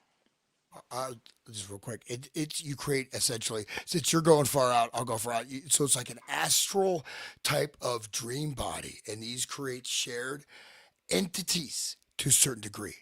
Okay, and so, but you're also really in an astral, subconscious dreamscape, but then you're connected, and it also creates some actual type of connections, but it is not physically embodied. So it, you know, there's we can get it gets kind of complicated, but it's literally like you have astral energy, and you're creating a group thought form entity. Would that be an egregore, Hans?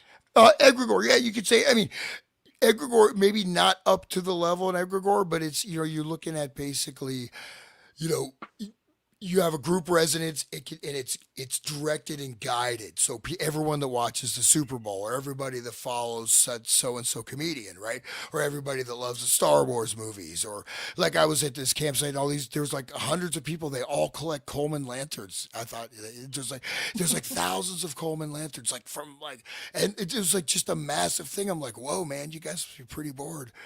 But I mean, but there we go. But they have their own thing. No, but when everybody gets into something, have a Coke and a smile. Even these advertising things, they create, you could say, almost like a form of magic power. So someone can access individuals or aggregates to a greater or lesser degree. But so it exists, but it exists. You see movies, all the subconscious stuff, all that. You know, I look at music videos now. These are astral world demonic stuff that people are being ritually initiated in their dreams by listening to this music and don't even know it. But then yes, it's not quote unquote real, but that's what they want to make with the damn, sorry to swear, this fucking AI bullshit, to make us live in this giant Mark Zuckerberg, you know, live in Mark Zuckerberg's underwear. That's like Dante should have had that, you know, in the Inferno. But I mean, literally, like, they want to put us into this permanent astral state. This is a way of creating it. So anyways. Yeah. Watch out what you say, Hans. Come back to bite you. There'll be an AI agent looking out for you like the Matrix. This is Jim Jones talking about how he's a god. And educate them and give them love and support. The thing you see out there is not socialism. It's a capitalistic device to stop socialism. A little bit of money to the drunk so he'll stay drunk and keep his children beat so they won't be able to grow up healthy. That's capitalism. But socialism will provide work. It'll provide work for all, and it'll provide comfort for all. It'll provide provisions for all. You've been told a lie. You'll hear me talk much about socialism because it's my middle name. I am God, and God is love, and love is socialism. So you'll hear me speak much of socialism. You cannot separate the one from the other, and I will have it all over this wide extended plain. There's nothing you can do about it. Wow. Look at that word usage all over this plane, too. Straight like hypnosis, man. Plane, man. That's... Yeah. He's folding all that. I'm God, I'm love, I'm socialist. So they have to think all those things. So like they're being programmed. Socialism is love, like so. And when they were at the end and before that woman was singing in the other clip, they were talking about how they're fighting fascism, and like, oh, what if the fascists come and get our kids? It's not much different today. People bandy that word around like Jim Jones. Like there's some kind of fascist out there. It's not a good word. Well, yeah, but that's the same old thing from World War II is the socialists against the fascists, and that's the Nazis were fascists and blah blah blah, and the socialism is the purity and the goodness, whatever. Everybody can work. Yeah, that's called slavery. I remember that. Yeah, everybody can work. States was COVID under Biden, right? So come on, let's listen. You can take me and put me in the jails, and I will take it and use it for my glory. You can put me on the end of a noose. You can hang me at Yardmore at the highest tree at high noon. But you can hang my body as I've been hung and killed for 42 generations. I've been destroyed, but I'll spring up again. You cannot stamp me out. I'm here to stay. In certain part of this tape, he talks about his miracles. If people don't know this, Jim Jones was like an old, carnival preacher who would do healings and claimed all kinds of stuff, prophecy.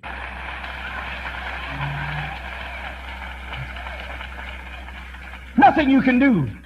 If you give me bad publicity, I'll march around your newspapers and get more publicity.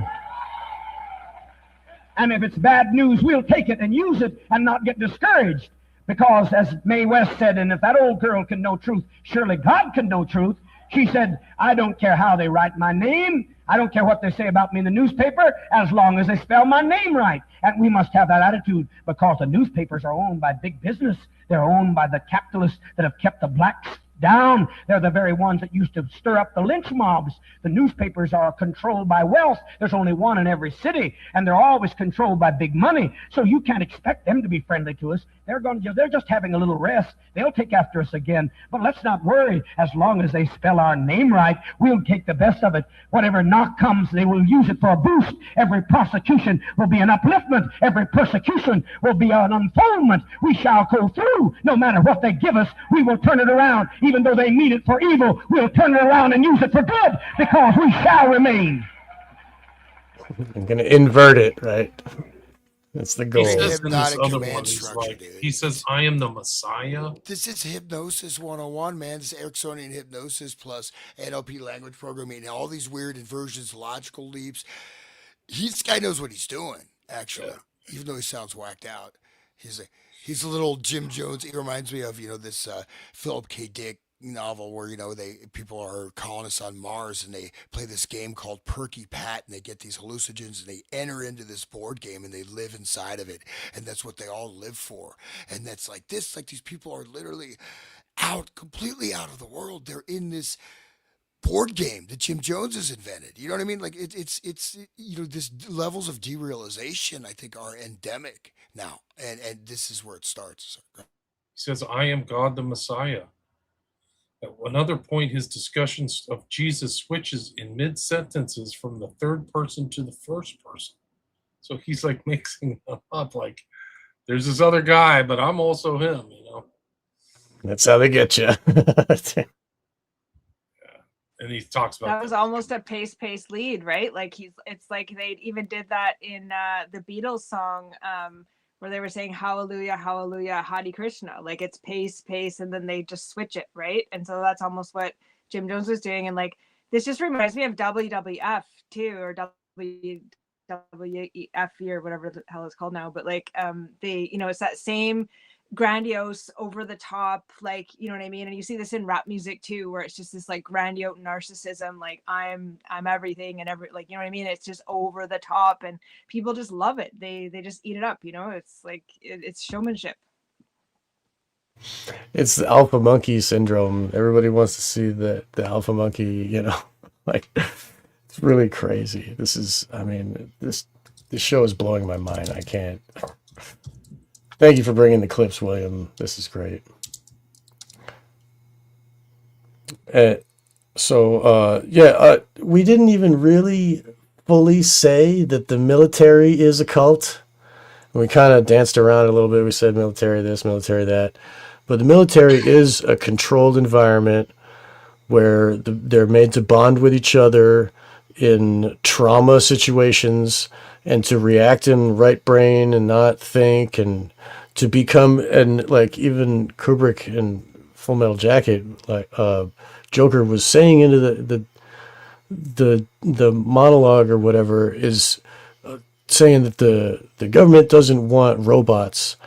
They want hard men, you know, like that will think, and you know it. But they do want robots. They want man robots. You know, you can't get a soldier out of a piece of metal because he has to think with his right brain and thinking quickly in those moments. So they have to. Again, Joker was saying into the camera, I wanted to be the first one on my block with a confirmed kill. And it's like showing how do you take an innocent child from the suburbs and turn him into a murderer, and you got to have all this mind control, and that's what boot camp is, and you know, the authority, the will of yourself is replaced by the will to authority, and now the orders are replacing the internal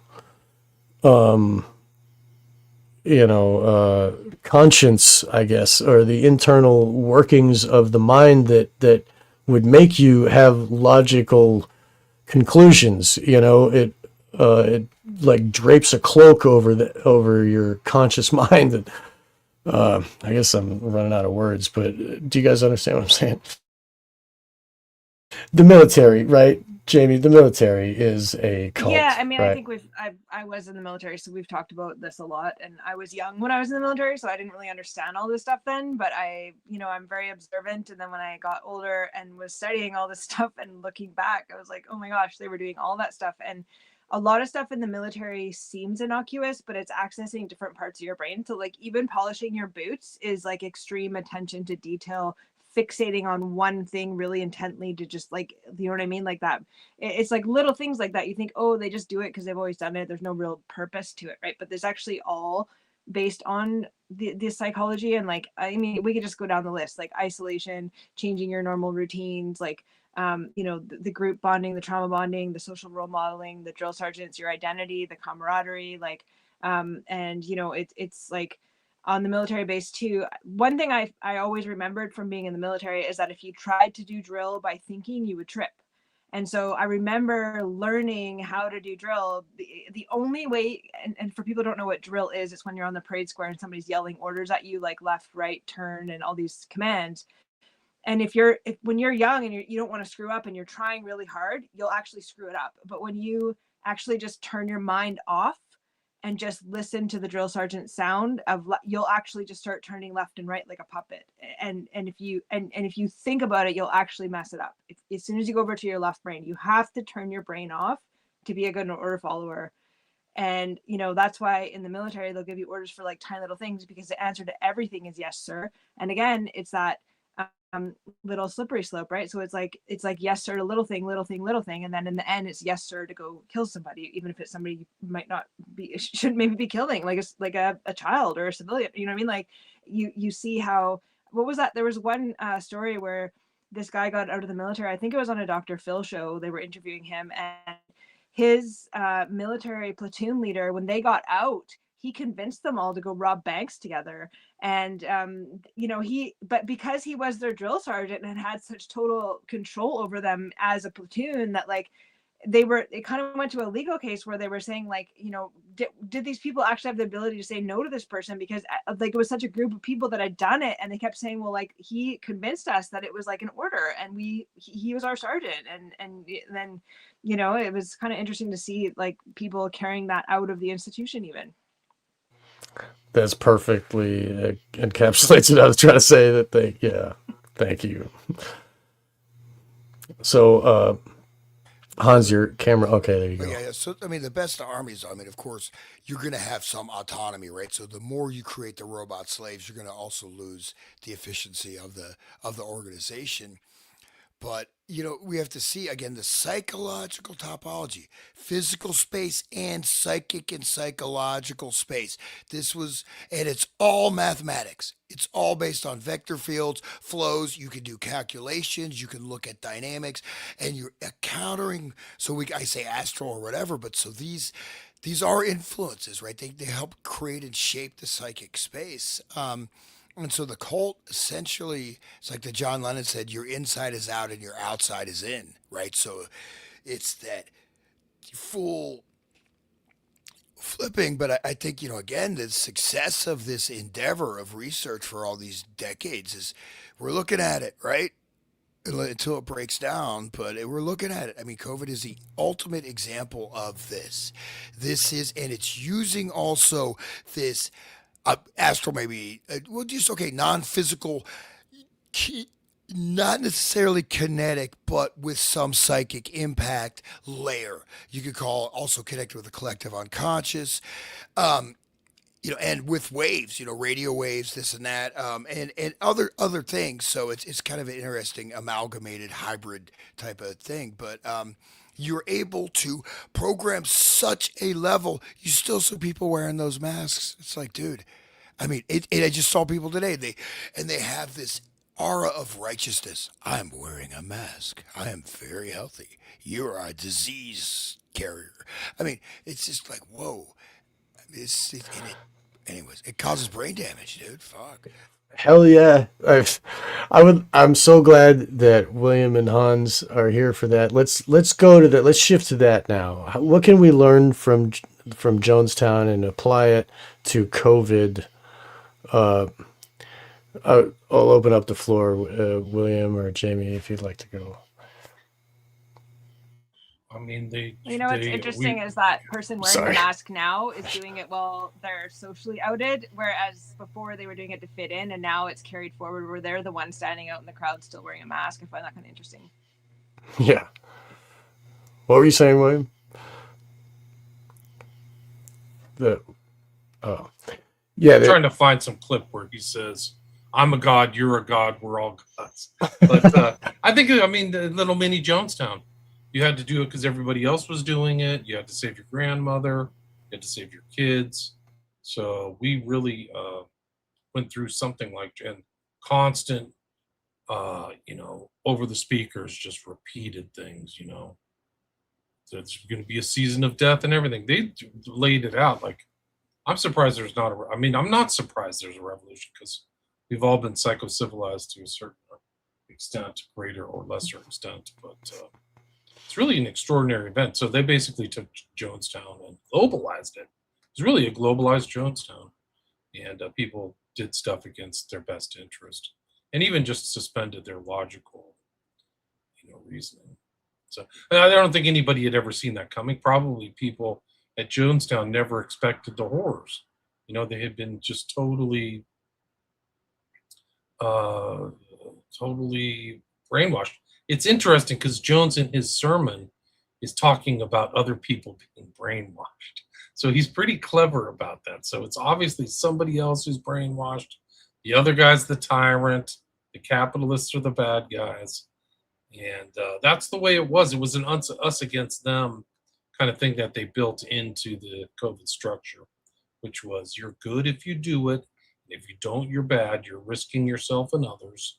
It's not part of the group, thought to, have any independent things. Trust the experts. And so that's the kind of, look at the language that they used in that thing with Jim Jones, daddy, father, family. So it's almost like Manson family stuff. Like, so these kind of concepts that are turning very personal things that happen within families to the larger group dynamics, which you would never call it. You call somebody daddy because they're your boss with not good intentions, not your real father, but somebody else. So it's like a ersatz sense of relationships, and that goes into the kind of undercurring or inversion of proper words and structures and concepts and meaning that Jones is doing constantly. Like, he's just mixing up people's brains like over and over again. It's incredible. Let me see if I can find this clip. Yeah, it was real righteous to go and get your shot. And it was, you're saving humanity by killing you, or depending on what shot you got, you either died or you got turbo cancer or all the, that too was an experiment. I think, William, it was your thought that the batches were on purpose and they were tracking the batches to see what, they would have experimenting on all the different things they could shoot into people and seeing the levels of, but in any case, it was righteous for us to go and, put ourselves in danger, go against our personal, like our own will to live and our own will to breathe air. And at the same time, they had everybody could take a break from the COVID thing and go out and protest. And when they were protesting, they were saying, I can't breathe. I can't. And it's like, they're wearing masks. It's like, it's next level. But so, our own biology wants us to breathe, but we're going against that.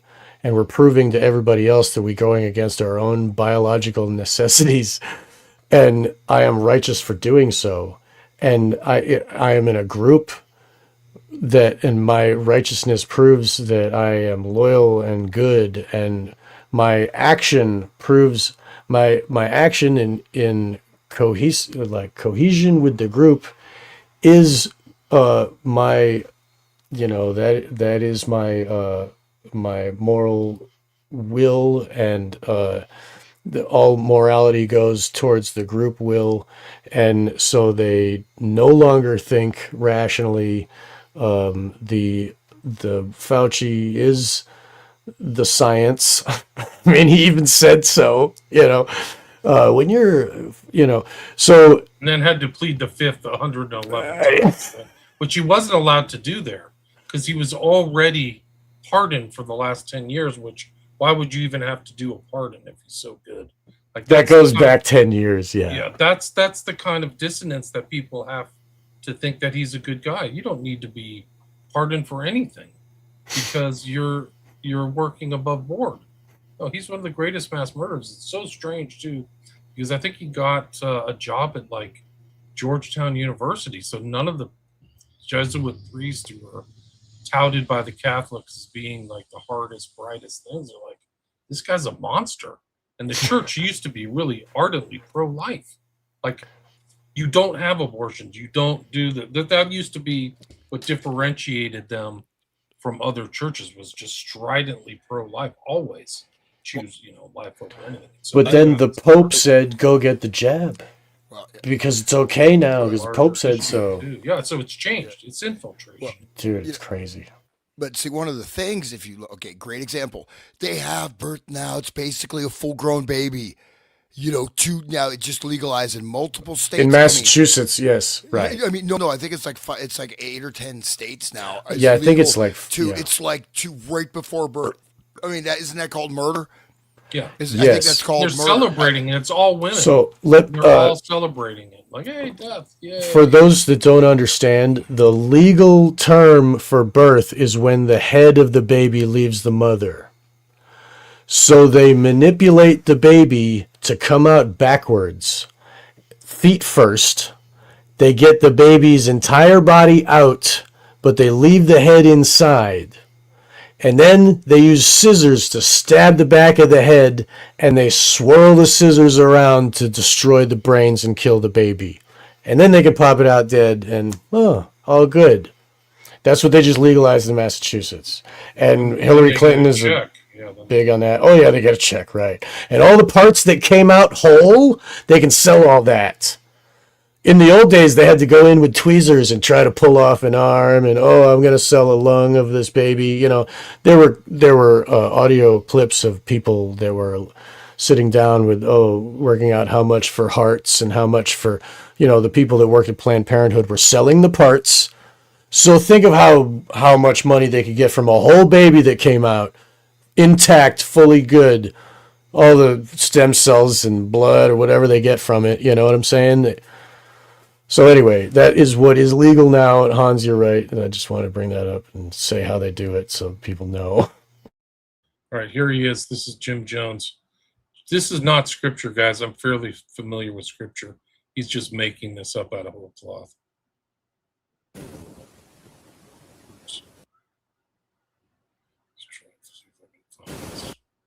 Go down the street to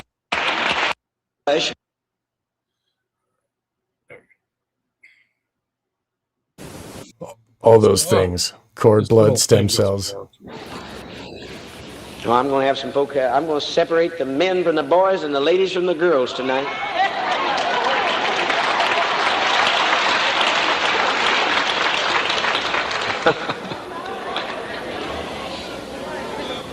Don't you compare me to no unknown God.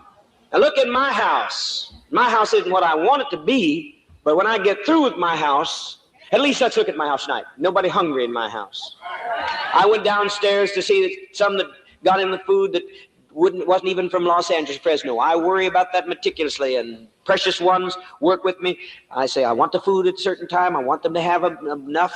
I want to see that this one's got rest. Be with me here. I went down to her personally to see her, that she was moved from the other church over here, that everything worked out. I look after my own. Not one of mine that is hungry tonight. Not one of mine that doesn't have a place to rest tonight. And if you don't like where you live, I'll give you a better place.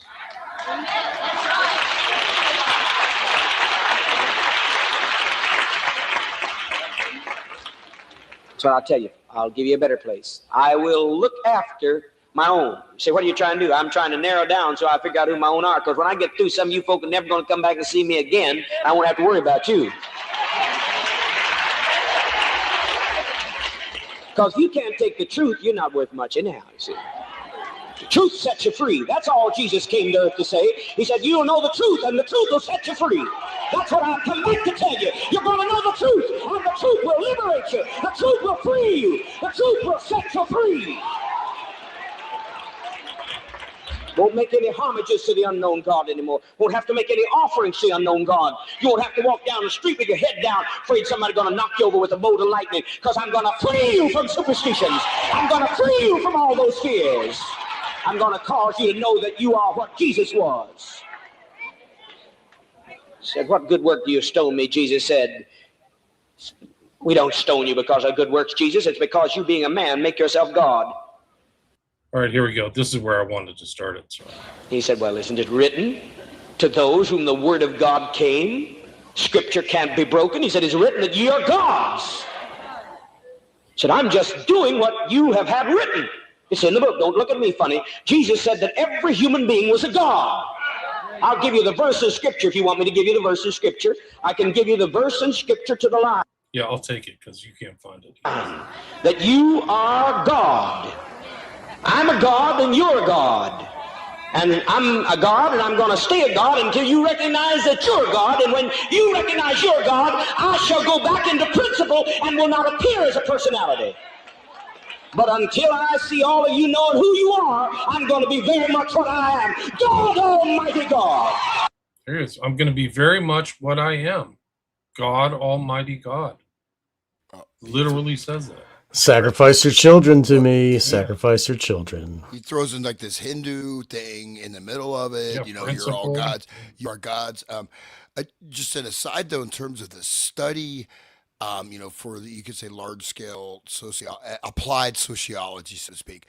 The focal point, Margaret Mead, Bateson were kind of spearhead, as well as Lazarsfeld, many others, of the family structure, creating family structures, types of attachment patterns, and using the family structure and transposing that to the whole society and culture. And once you get inside that structure, this is really important. So they really use the family as a laboratory, but also as a large scale modeling, deployment modeling, right? And so that the Jim Jones thing is his textbook, dad, like right, you know, it's right here we go.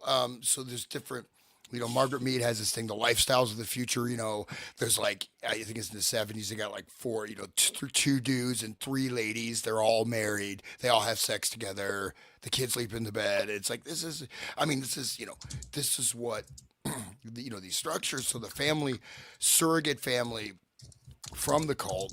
Yeah. And it's, but I mean, COVID is still kind of mesmerizing to me because how is it possible that we can enter into such a space that there is such adherence to doctrines that are on their face completely retarded? I mean, come on. You know, I mean, it's just, but it's such a powerful identifier. And you said it's your righteousness, it's your goodness. Are you a good person? Oh, no, you're not. Well, you could be, you know, so that, anyways, this is the lack of development because of fragmented family structures. And then you also have agro-populations, male female relationships. You have a lot of variables to play with that can be tracked pretty well to allow for large scale things like this to work flawlessly. Yeah, and it's the whole world too. It wasn't, and they all rolled it out together.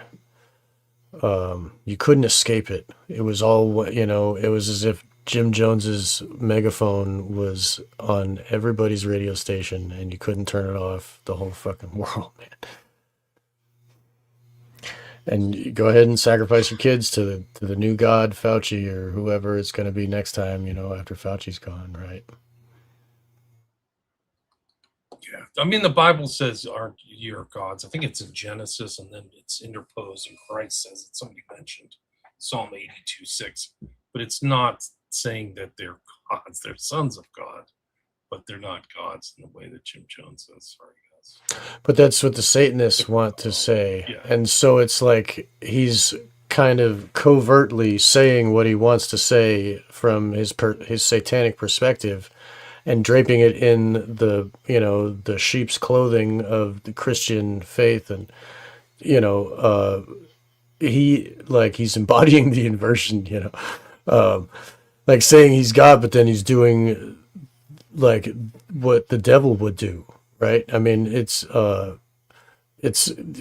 anyway. So yeah, that, do you agree with that? He goes on to kind of do a sympathy for the devil thing too, because he says like, the reason Lucifer left is because he was saying hallelujah, hallelujah.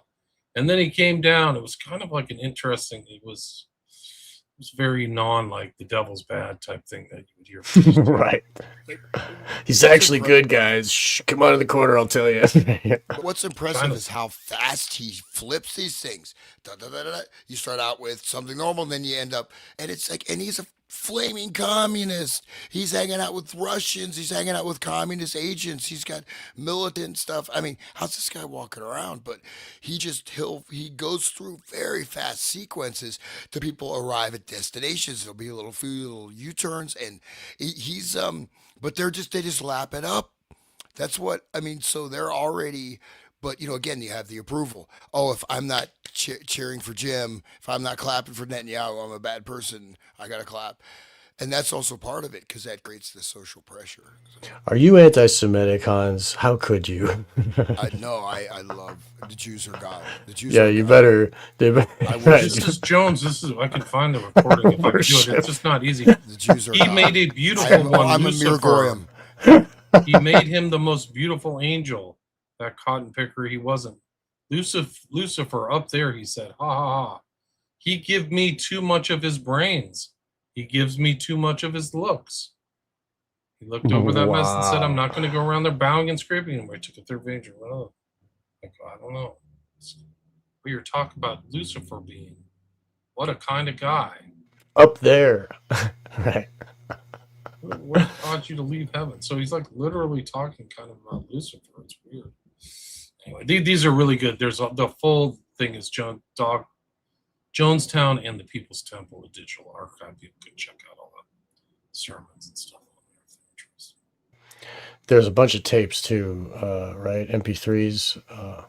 I think that's the website with that. Yeah, there's a lot okay. Of information. Yeah. I think I'm wrapped it up unless you guys have something else. We're at the 2-hour mark, 180 live listeners. Thanks everybody for listening and the comments. Yeah, thank you everybody. Jamie, you've done lots of podcasts with other people, but you don't have your own. That might change soon, hopefully. But tell us where people can find you. Should they just Google your name, Jamie J, spelled Jaymee Jay? Is that best? Oh, sorry, my mic was off. Yeah, people can just Google me. I don't know. I must have at least 100 podcasts by now, I think, and I'm just on a whole bunch of different people's shows, and I'm a real generalist, so you might find a podcast on all types of different things. I guess ritual abuse is kind of my main thing that I'm trying to be an advocate for, but I do a lot of shows on a lot of different things, like cover crime stories or do psychology, all kinds of stuff. It's so yeah, if anybody wants to Google me, just Google my name and a whole bunch of random stuff will come up. And people can find many of your shows on Wake the Dead.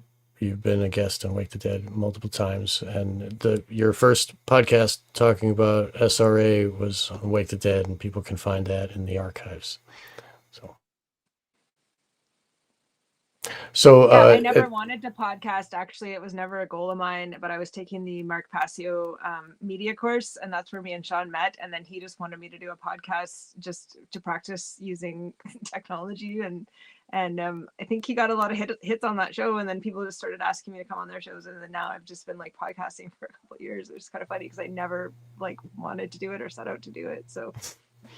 Well, you're a very good speaker, and you're very good at transferring the information into our ears, and we thank you very much for being here to join us today. William and Han, let's start with William. People can find you at William Ramsey Investigates. William Ramsey Investigates, and website William Ramsey Investigates. And I've reposted a lot of the old shows we did. I posted the whole series of the Manchurian Candidate, of which this is 18 or 19, right? So you can go back. They're all in one thing, so it's easy to access the audio. And also an old one I did with Hans, which is MK Ultra for the Masses. Music is the Weapon. That's 8-part. Then I also reposted in all together is 49 parts of my Bioweapon Blues about COVID, which is just crazy long. I can't even believe I did that many. There's a lot of information there. So I'm kind of reposting that. But people like them because they kind of came out not one after the other, but there'd be one and then 2 weeks would pass and 2 weeks. So putting them all together, like we did our shows on Sundays, putting them all together made it accessible so people could start from the beginning and just go through this whole series. I think it's worthwhile. And I also would say that I think our research into Manchurian Candidate and Esther Brooks, it really was a watermark in the history of American mind control, because we covered some stuff and covered these documents that are far more, just as important to me as some of this other stuff that came out of MK Ultra. We talked about really the beginnings of it, which started in the 30s with Esther Brooks, Erickson, the personality change, Johnny Walker, which basically, in my opinion, Patty Hearst got Johnny Walkerized. And, nobody knew these terms. They didn't know that you could, through these things, this lead, pace lead type techniques, that you can literally adjust people's personalities to do things that are against their conscience. like Patty Hearst or these people at Jonestown. So check those out. Those Manchurian candidates really, people are quoting, and I'm pretty sure I heard another guy quote something that was pretty obscure about the Manchurian Candidate film about Heinz 57. So I was like, this guy has to be listening to our shows. But somebody with a far larger reach than us. Anyway, I'm really proud of those, and I'm proud of the work we've done. I'm glad to be with you guys again. I took a little bit of break. I was traveling and stuff, but I'm glad to be back in the saddle, so to speak. So. Well, we're glad to be here, and thank you, William, for sharing, for putting those together, and for having us here together again, and facilitating with your system here. We can broadcast to everybody at once, and thank you for continuing. And Hans, tell us about Resonant State. Where can they find you? Yeah, so Resonant State, interestingly, Jamie, I kind of had a path like yours, minus a sexy Canadian accent. No, I'm just kidding. But I didn't want to do podcasting. I was actually at one point, I was on many different shows. And I was like, I don't want to do this. That's why I didn't do it. But I just said, I had like a goal notebook. I looked, start a podcast. And I'm like, I wrote it down. So I just did it. And so it's maybe trundling is the right word. It's sprinting with great alacrity. So I'm going to be uploading some new shows. I got locked. We had tornadoes here in Ohio. We didn't have internet for like 10 days, man. So a little bit rough, but in Columbus at least. But yeah, so I do the Resonant State, and I've got a lot of stuff posted. I've got a whole number of things I'll be posting quite soon.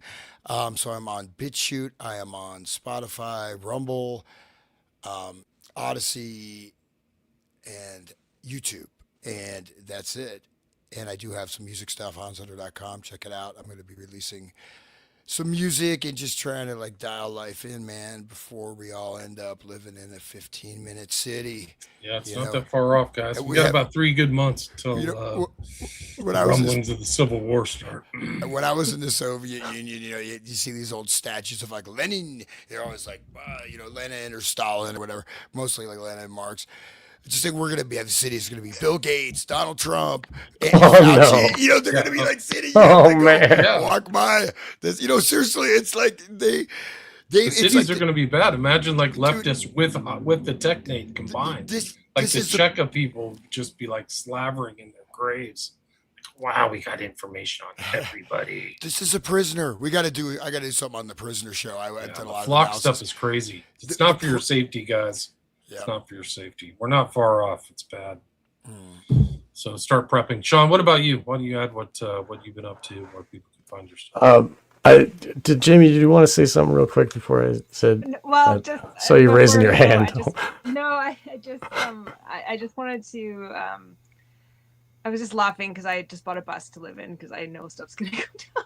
But right, it's that I was just before we left, I just didn't know if that picture had gone up that William had at the beginning, because it just dawned on me now that I can't believe it was all syringes at Jonestown. Like I actually didn't even know that. It's just so weird, like the COVID connection. It just dawned on me now, like, oh my gosh, it actually was needles. It wasn't even the Kool-Aid. I didn't even realize that till that picture. Did you actually put that picture up, William, or was that before? Yeah, could you put it up? Yeah, that was before the recording.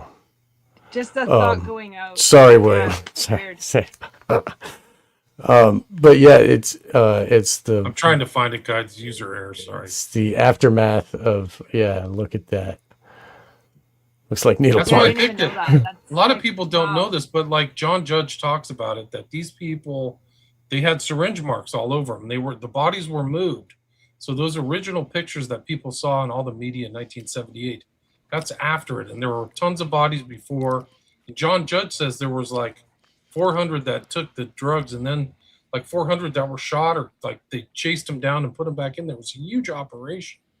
And it's incredible. So they left out the part of the syringes to the public. They just told the story. Everybody went to the big, Kool-Aid. It wasn't Kool-Aid. It was some drink or something. Flavor Aid. Flavor Aid, thank you.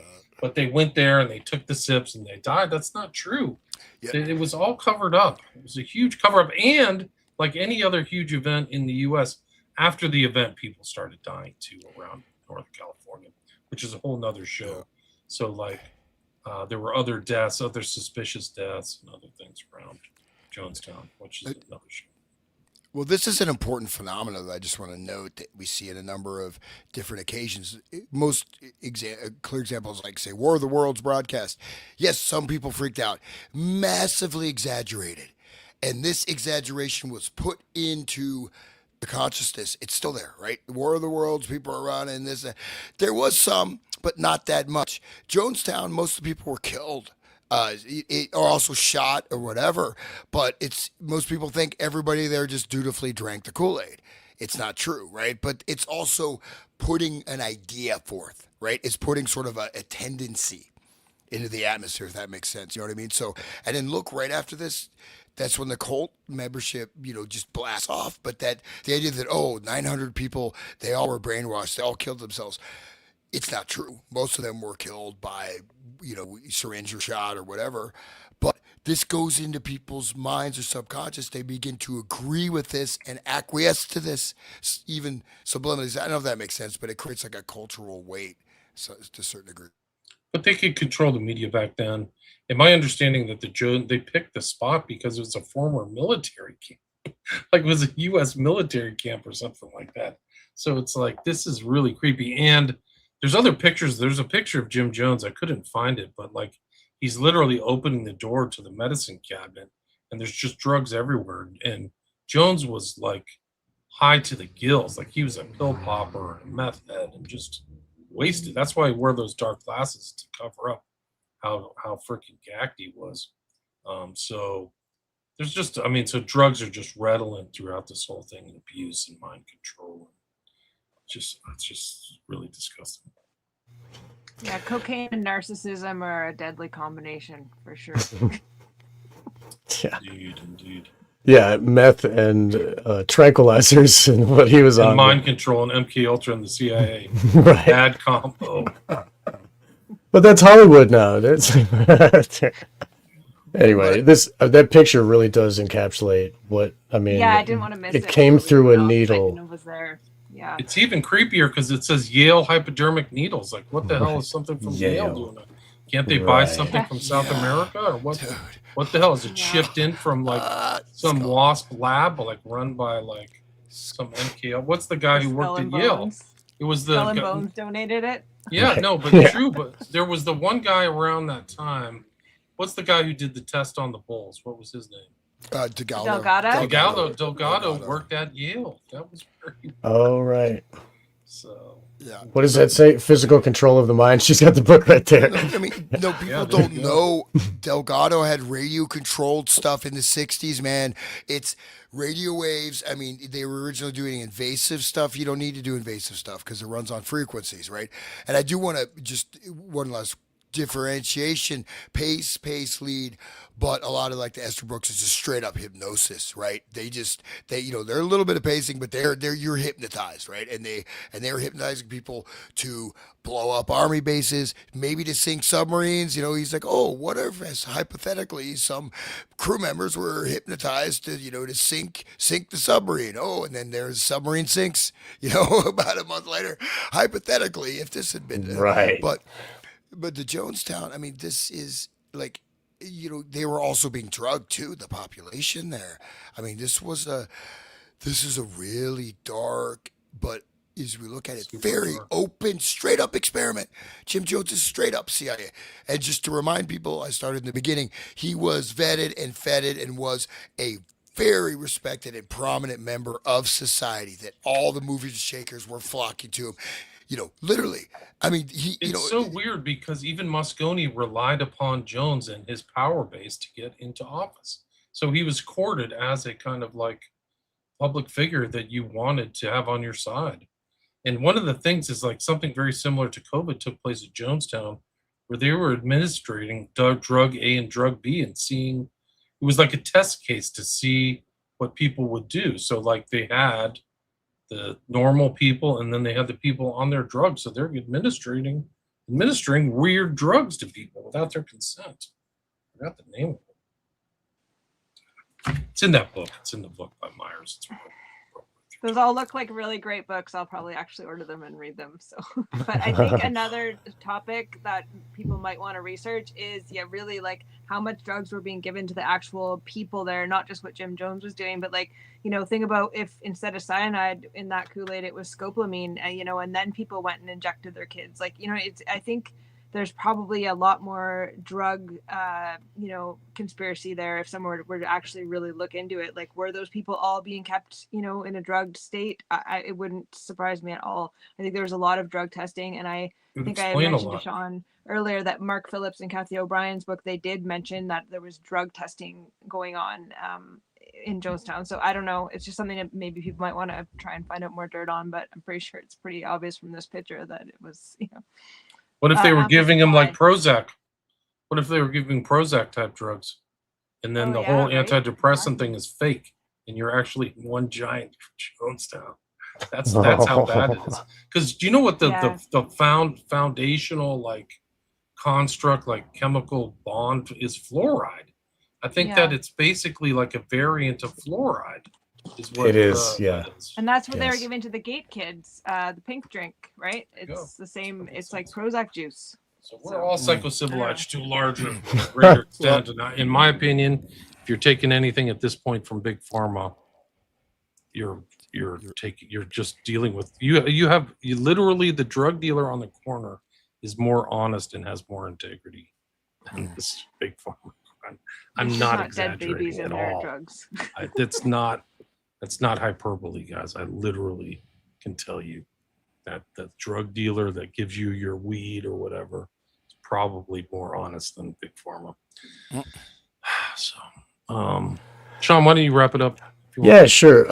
I just want to say somebody in the chat said that was a needle company, Yale Epidermic. Maybe that's the name of the company, Yale. But anyway, so Wake the Dead is where you can find my work. I started a new podcast as another one called Occult Kubrick, where I'm kind of trying to put my Kubrick stuff over there and have Wake the Dead for everything else. And so people can find that, both of those on, all the, YouTube, BitChute, Rumble, Odyssey, and Spotify. You'll find all the stuff. So Wake the Dead. And thank you everybody for doing this, because this is really it's a joy for me to have all these to talk about this, and I'm glad that Jamie could join us and she could meet you guys, and hopefully you'll have further podcasts with her later. She does a lot of research into the books. She just reads all the time, so it's great, and we hope that the listeners will also find her as a good resource to where to start, like digging into like understanding SRA and what books are good. And Jamie's very good for that, and people should listen up for her. And hopefully your future works, Jamie, we will be seeing those as well. I hope to see those. So thank you everybody for joining us, and we'll see you next time on Wake the Dead and the Resonant State and William Ramsey Investigates. Thank you all, and thank you. Thank you, and good night. Thanks for having me, guys. Yeah, nice to meet you. Cheers. Stay there. It's great. Stay there.